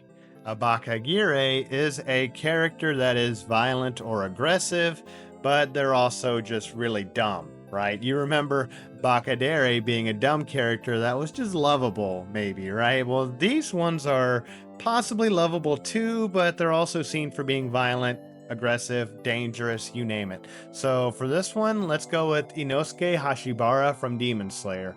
And yeah, I know I said I'd try to go obscure, but just come on, make it easy for me. And besides, I love this character. Who doesn't love this character? You can't hate Demon Slayer all that much, right? Let's move on. Kami Yandere. A Kami Yandere is a deity or a character with a god complex that is also a yandere. If you can think of one, let me know. Let's move on. Kuudere. A Kuudere is a character that becomes insane because of their devotion to their god, their higher power, whatever they're fanatical or they worship, right? So they become insane, they can become violent, they can even become a yandere, I suppose. So we could have a triple one here. So a Kuudere, a good example of that I want to point out would be a Naho from Corpse Party. Now, she's not necessarily worshiping a god, in fact, probably the opposite, but she does have a fanatical devotion to another character, Ko Hibiki, and she goes insane throughout the course of the game. I mean, for many reasons, but yeah, Naho I think would be a great example. Let's move on. Minhara. Alright, this one's not fun at all. Minhara, the archetype, are characters that are shown in a anime, manga, video game, whatever else, that are shown to have a mental illness. They might be mentally unwell, mentally unstable, psychologically unwell. They may even have thoughts of self-deletion, self-harm, you know what I mean? Got to be careful with this one because YouTube, and also it's just unpleasant to talk about, right? So I could think of quite a few examples, unfortunately, off the top of my head, but I want to say Hitomi Kashiwa from Welcome to the NHK would be an absolute great example of this because of her drug dependency, because of her ideations, let's say. Definitely want you to watch that anime. Pretty much all the characters have some severe mental illness in that show, which is It makes the show great. It makes it real, and I definitely can't recommend it enough. But definitely, be ready when you go into it, if you go into it. And there's a lot of comedic slice of life, wacky anime hijinks, but enough of that. Minhera, let's move on. Tobodere. A Tobodere is a wolf character. Yeah, we've already had dog and cat, so now we have wolf. I'm surprised there's no dragon one on here. I bet there is one down the list. If not, I'm going to throw it in there, probably as an honorable mention or something. Originally, the entry says Toboko Dere, but I couldn't find anything about that anywhere. Like, I don't know where it came from, but the description reads a character that pretends to be dumb, which is kind of vague. So I'm going to replace it with Tobodere, which is a wolf character, which is a lot more fun. Koga from Inuyasha. Let's move on. Kekondere. A Kekondere is a really wholesome one. It's characters that want to get married right away. 私と結婚してくれるなら付き合ってあげる。はい、喜んで。 Like, they don't want to waste time on a relationship, or they don't want to, play the field. If they like someone, they're just like, well, let's get married. They might have ulterior motives, or they might be just scared of ending up alone. But I think this one's wholesome. So characters I'd recommend for this, or hell, an entire anime I'd recommend for this would be Tonikawa, Over the Moon for You. And the characters are Nasa Yuzuki and Tsukasa Yuzuki. It's a pretty wholesome anime. I'd never finished the first season. I could probably look into that, actually. But yeah, let's move on. Kirigiri and Kuudere. All right, I'm combining these two because I kind of have to explain the Japanese language a bit insofar as I understand it. I am a Japanese student, but I don't know what the hell I'm doing, right? So bear with me. I had to do the research on my own here. All right, so to get Kuudere out of the way, Dere, as we know, basically means loving, or it can mean like sweet, whatever else, right? Like a Tsundere being like angry then sweet, right? A Kuudere is anger and then sweet. However, Gire kind of means like an outburst of anger, right? It comes from kireru, right? So in that essence, the character of a Kuudere would be someone that's normally angry or normally mean, and they slowly transition into a loving side over time, right? So they might have outbursts of anger all the time, but then they change and become more loving and sweet. So an example of this that from my research would be Kana Kojima from the anime Nande Koko ni Sensei ga, which is an anime I've never heard of before, but sounds interesting. Character looks hot. I like it a lot. So, well, I can't say I like it. I've never seen it, but most anime I'm just going to like by default. Anyway, that's neither here nor there. That's a Kuudere. Now, Kirigiri is more interesting, right? Because you would think, okay, well, we know what Kiri means, right? To be angry. But don't forget that Gire also kind of means to be angry, right? It's almost the same word, Kiri and Giri. In fact, they come from the same word, kireru. So what is a kirigiri? Well, it's kind of complicated because I have no idea. But the thing is, Kiri and Giri aren't necessarily the same word. So if you ever heard someone, or in Japanese, if you watch anime like I do, if you don't, what the hell are you here? You might have heard yo and zo, right? And you might have thought, okay, well, there's two different words. Technically, they're not. They mean the same thing, but the pronunciation of a word can actually change, like its meaning. Like one can be more aggressive or assertive, like ore and sore, right?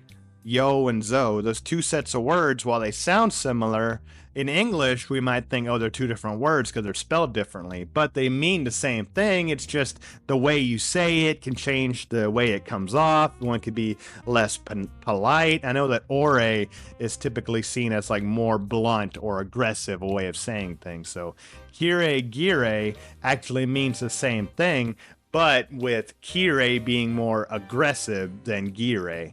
Does that make sense? Kind of, really? Sort of, not really? Now, Gire, I have no idea. An angry character. We already have angry characters. We've already talked about that. But anyway, I'm confused just explaining this, and I had to record it like twice because it's such a tongue twister. But yeah, Kuudere and Kirigiri. Let's move on. Kuudere. Alright, so in case you didn't know, Kuma basically means bear in Japanese, and we know what Dere means by now. So a Kuudere is a bear-like character. So, and this doesn't necessarily mean, oh, well, they're dressed in a bear costume, or they are a bear, right? We know that by now. It could just mean the traits of that animal, right? Which, just side note here, it's surprising how popular bears are in Japan. I don't really associate bears with Japan, but I don't know, maybe that's my ignorance showing there. But a Kuudere is like a bear-like character, meaning that they're like huggable, like a teddy bear, right? Not that you go hugging a real bear, obviously don't do that, but I mean, that's basically what it's translating into. A good example of this, and yes, it is a good example, and I'm going to explain why, would be Teddy from Persona 4. The reason I say he's a good example is because Teddy in that game literally was designed to be as likable as possible. I don't think that's a spoiler, but he wants to be as loved as possible. And what does he choose but a bear costume, right? Bears being, again, like a stuffed teddy bear, right? Which, again, it's kind of weird that kids hug teddy bears anyway, because like bears will claw your face off, but I don't know, whatever. Anyway, so Teddy wants to be in a bear costume to be more likable, and his whole personality is wanting to be loved and accepted, okay? So that's why it's interesting that Teddy would choose that. I can't explain much more because it would be somewhat of a spoiler, and I do want you to play that game. But yeah, a Kuudere is like a bear-like character. That's, I guess, because of its teddy bear-ness. But also, I guess, don't fuck with them. They'll claw your face off. Or don't fuck with real bears. Or mountain lions, for that matter. Hey, check out my Big Bend iceberg. Let's move on. This is not a Japanese word, okay? So this is a Western-made kind of archetype, right?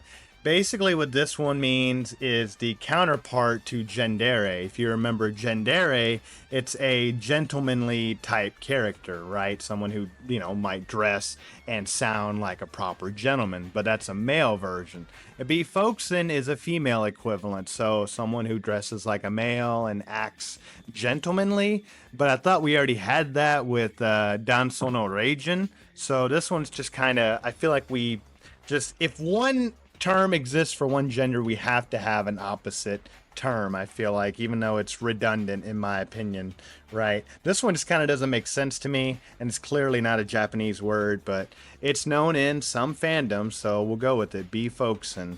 I guess we can go with Kasumi Miwa from Jujutsu Kaisen, but again, I don't know, I kind of got a bone to pick with this one. Let's just move on. Dere Western. Alright, so in case you forgot, Dere is basically a character that may appear sweet or charming on the outside, but has ulterior motives and may be a villain on the inside, right? Now, Dere Western is on this iceberg here. It's the next entry, but I can't find a specific definition for that. What I think happened is that at one point there was a Japanese definition and a Western definition, but I think they merged at some point. Maybe they were too similar or something, but I can't find anything about this, so we'll move on. Yande Gire. Yeah, I'm sorry, folks. I have no idea. So a yandere, as you recall, is somebody who's obsessive about love, and a gire type character is an anger, maybe they snap kind of character. You know what I mean? So a yandere gire just alone sounds like it's redundant.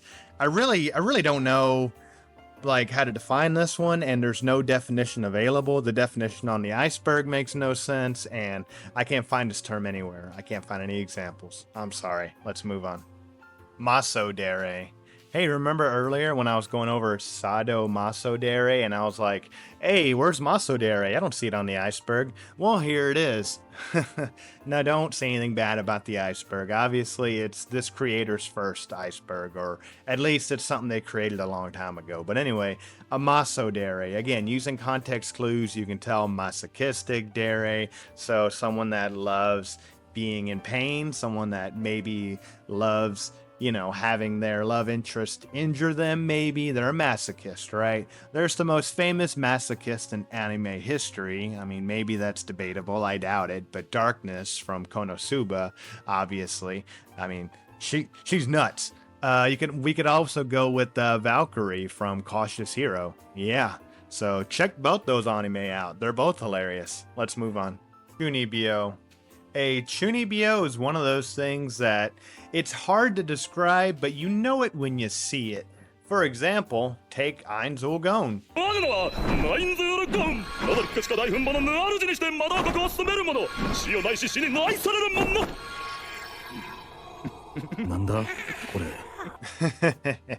That was Ainz performing what he thinks that Chunnibyou is like. So that was from the Isekai Quartet movie. I recommend you watch it. It's got some deep Overlord lore at the very end, which is very interesting. I want to do an update to my Overlord Iceberg, correct some things I got wrong, and add some new information. But anyway, I'm getting off track. So a Chunnibyou is, to put it simply, the basic definition is someone that suffers delusions of grandeur, so they think they're like super powerful or something, right? Take Megumin, for example, from Konosuba. Now, Megumin is super powerful, but you notice she wears an eye patch a lot of the times. Well, that's for no reason. It does nothing, but when she takes the eye patch off, she gets superpowers, right? And that's actually a common trope within Chunnibyou itself, characters wearing an eye patch and then taking it off because it releases their demon seal or something. I think that was popularized by Bleach with the character Kenpachi. But anyway, so Chunnibyou is a character that just thinks they're super powerful, they're childish, they're delusional a lot of the time. There's an entire anime about it called Love, Chunnibyou, and Other Delusions. So a great mascot for this would be Rika Tanashi from that anime. But yeah, Chunnibyou. Let's move on. Dere. And Dere is a character that wants to be treated like a prince, even if they're not one. I feel like, did we cover this already? I feel like we covered this already. I mean, I could go back on the iceberg and check, but guys, my brain is so fried. I'm Dere-ing in my sleep at this point. Send help. But an Dere is a character that wants to be treated like a prince, or at least they have a complex. They put others down. You know what I mean? So an example of this that pops up in my head could be Lelouch from Code Geass. It's an anime I had never finished, and if a friend of mine is listening, you know who you are. My bad. We should get together and watch that, man. How you doing, by the way? Anyway, Lelouch, and this is Dere. Let's move on. Kamidere. And Kamidere is supposedly a wolf character. We already covered that, so this one's a bit redundant. I guess this is an older entry. We can skip it. Let's move on. Kanedere. A Kanedere is a character in an anime, manga, whatever, that loves money. Yes, they're attracted to money and status, and they have an ultimate goal of either becoming rich or becoming powerful, you know, having all the money. They're attracted to people with money, and they do have a lovey-dovey side, but money comes first. So no better example, I would say, than Celestia Ludenberg, although maybe that's not her real name, but yeah, I don't want to get into spoilers, but yeah, definitely Celestia. Yeah, Kanedere. Let's move on. Tsundere. So this one is kind of redundant, I feel like, although I can think of some examples, obvious examples. A Kuudere, you remember, is a character that's emotionless, doesn't show their emotions much. And an Tsundere is a character that takes orders really well, right? They never refuse an order for, it could be like maybe a military type character or whatever else, right? So Amagi from the anime manga series, I'm the evil overlord of the Intergalactic Empire, which I can't recommend enough. The anime, it's not nearly as good as the manga. I gotta get into the web novel, but anyway, look at Amagi. Oh man. Let's move on. Kuudere. A Kuudere is a character that looks up to their love interest like their master. They're willing to do anything for them. They're like the right-hand man, and they believe that everything in the world belongs to their love interest. Their love is kind of transactional, right? They feel like if they give enough to their master, they'll get praised and maybe even find love. So there's plenty of characters that I've already talked about that I would have used, like Amagi. Albedo from Overlord works as well. But let's go with Toru from Kobayashi Dragon Maid. I think that works. Do you think that works? What do y'all think? Let's move on. Hokodere. Hokodere is unique in that it refers to a couple, yes, two people. A Hokodere is a couple that is excessively happy in their relationship, and they love to show it off. They love to show off their love, their romance. They're always, whenever they're together, they're all over each other. You know, they're happy, right? And we're sitting here watching a video about Dere types. Okay. Oof. Depressing. Anyway, so the best example by far would be Izumi and Sig from Full Metal Alchemist. I mean, you already knew this popped up in your head. Don't even lie. This is the #1 couple, and you know they're adorable and it's wholesome. But another example could be I and Marco, the couple from Mirai Nikki Future Diary. That works really well too, but you could think of many others. Let's move on. Satikudere. Satikudere, I believe, is redundant. We can skip it. It's a mixture of Sadodere, being a sadist, and Kitikudere, which would be Thugdere. We covered it earlier. So a thug character that likes to bully their love interest and gets off on it. I feel like we've covered that about 37 times already, so we can move on. Kichidere.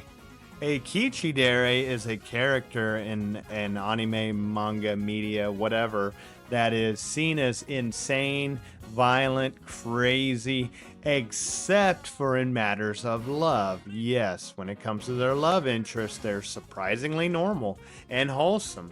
Esdeath would have been a great example of this, but I've already used her before, so let's go with Anemone from Eureka 7. Yes, Anemone. I have not watched that anime. I think I watched it well over 10 years ago, and I couldn't tell you a thing about it. I don't even remember anything about it. I remember it being boring, but I watched the whole thing. Anyway, maybe I should give it another shot. But those are my drinking years. I don't know. I'm rambling. Let's move on. Onigire. So we already covered Onidere earlier. It's basically a devil girl or demon girl or an ogre girl. You know, Oni can translate to any of those three basically.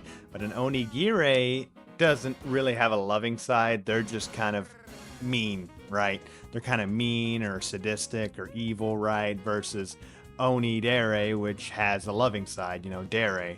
I guess a good example of this could be Ram from ReZero. Yeah, she does have a loving side towards one particular character, but for the most part, she's just pretty mean to Subaru and everybody else, really.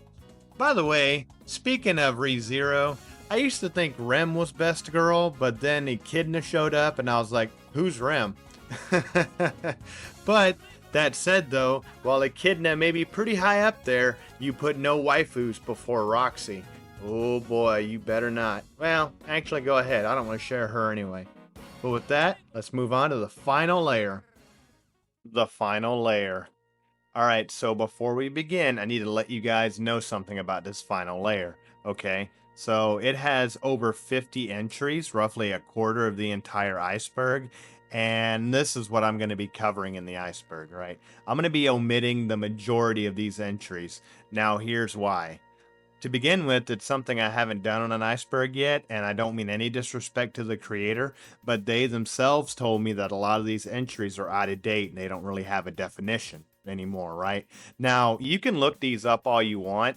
They're so obscure and niche at this point that they basically don't exist. They're like OC Dere characters, right? It sounds like I'm making stuff up. Like, do you really want to sit there and listen to me say a Yasai Dere is a character that likes vegetables? Or a Meta Dere is a character that breaks the fourth wall? You see what I mean? They're either so vague, so niche, or so redundant that at this point, I'm wasting your time by going over them. So I'm only going to be covering these roughly 20 entries.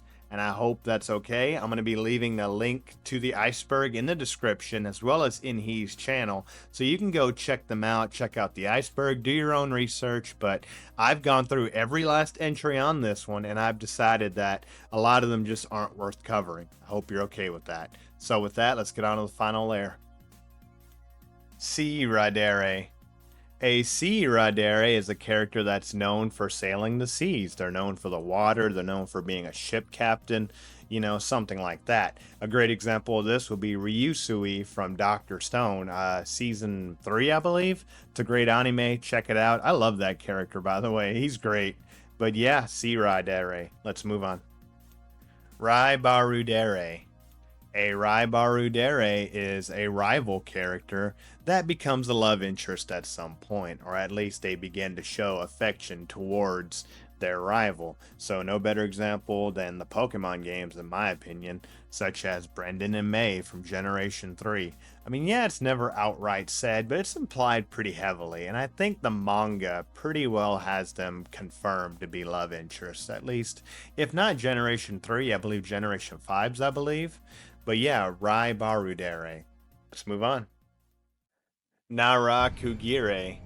A Kuudere is a narcissist type character that is so vain and so narcissistic that they are literally dangerous because of it, meaning that if you don't appreciate them or if you don't treat them with the respect that they think they deserve, they will shut you down. They could get violent or deadly or dangerous. No better example than Gilgamesh from the Fate series.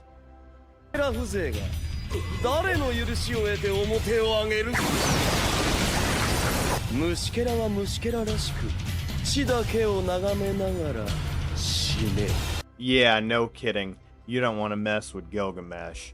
Another character that this might work for would be Regulus from Re:Zero, but I have a question for you guys. This is off topic, but something I've been wondering, and hopefully you can give me an answer. Who do you think would win in a fight? Gilgamesh or Ainz from Overlord? I mean, I think that would be a surprisingly good battle. It'd be some kind of death battle right there, right? But what do y'all think? If you've seen both series, Fate Zero and Overlord, let me know. Let's move on. Hana Haki disease. Alright, so this one is very niche and it only applies to one manga, but it's so bizarre and so out there that I actually would love to cover it.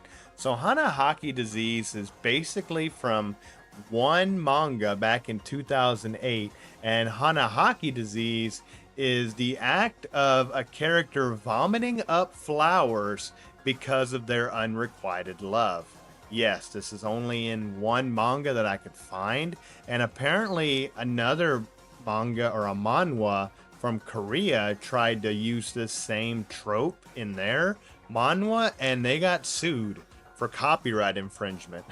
Now, copyright is like the devil there in Asia. I don't even want to know how that works, but yeah, this one's just so niche and so obscure that I wanted to talk about it. Hana Haki disease. Let's move on. Yosei Dere. A Yosei Dere is a fairy character. That's basically it. Anytime you see a fairy character in an anime, there you go, Yosei Dere. I'll use the Iceberg Creator's example, Yui from the second season of Sword Art Online. And if you've seen the second season of Sword Art Online, God help you, and I'm sorry. I'm sorry. Let's move on. Kuudere. A Kuudere is a character that unfortunately has a split personality. They may not necessarily have a mental illness, they may literally have a separate soul living inside of them, but it's usually not good. So for an example I'd like to use would be Bakura from the Yu-Gi-Oh series. I don't think we've used a Yu-Gi-Oh character yet, but anyway, you can definitely tell in this picture here, he's playing the role of change of heart monster with like two different sides. I mean, you get it, right? But there's a lot of characters like this out there. So Kuudere being, you know, just split personality character. Let's move on. Dere. A Dere is a character that's a workaholic, or they're always seen working and they're always thinking about working. That's their thing. They work. They think there's nothing more important than being on the job, but they may have a loving side that can come out eventually, but work will come first. So I'd say a good example could be Sosuke Sagara from Full Metal Panic. Never watched that anime. Actually, I think I watched a couple episodes, but is it good? What do y'all think? Let's move on. Dere. A Dere is a robot character that falls in love, right? So I've already talked ad nauseum, especially on my Chobits video. Thanks for all your support on that, by the way.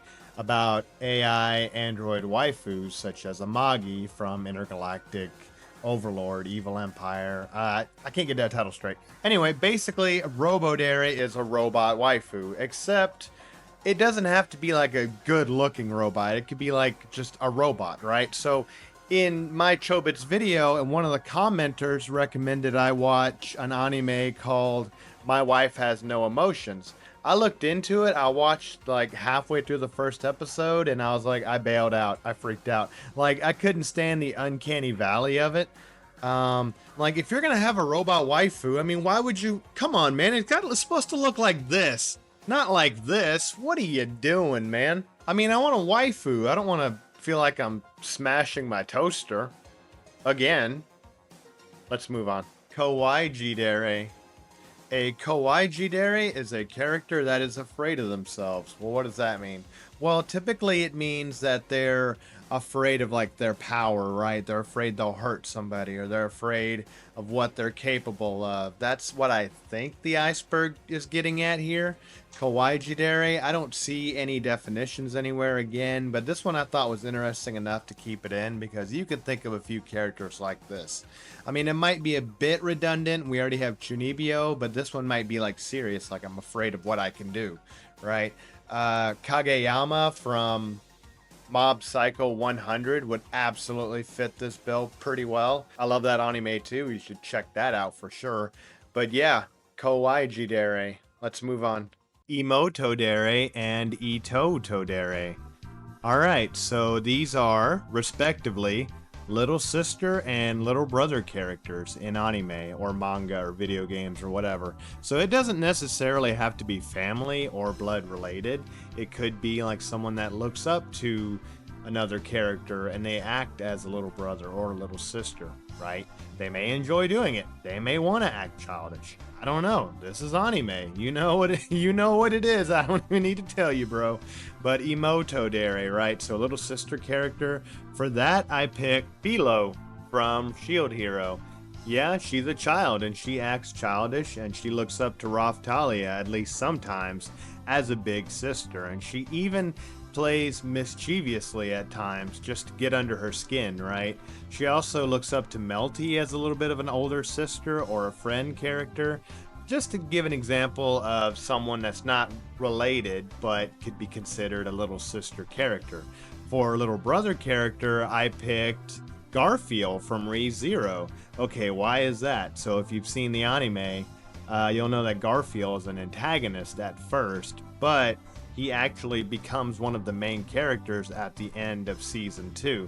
So Garfield is an incredibly strong character, and he's got a lot of character development in the show. As a matter of fact, he probably acts like more of a protagonist in season 3 than Subaru does.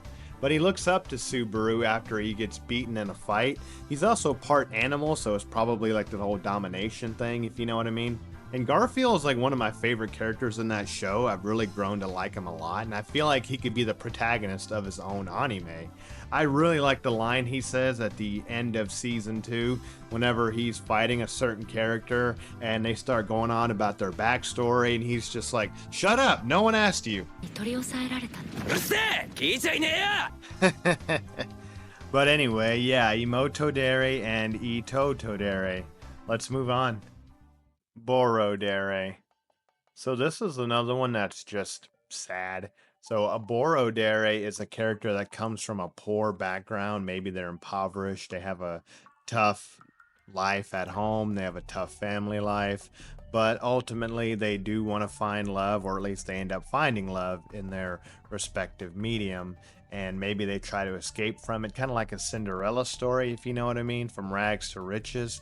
But it's not like a manipulative thing. It's just like somebody who's got a rough background. So I definitely want to shout out Tomoya from Clanad.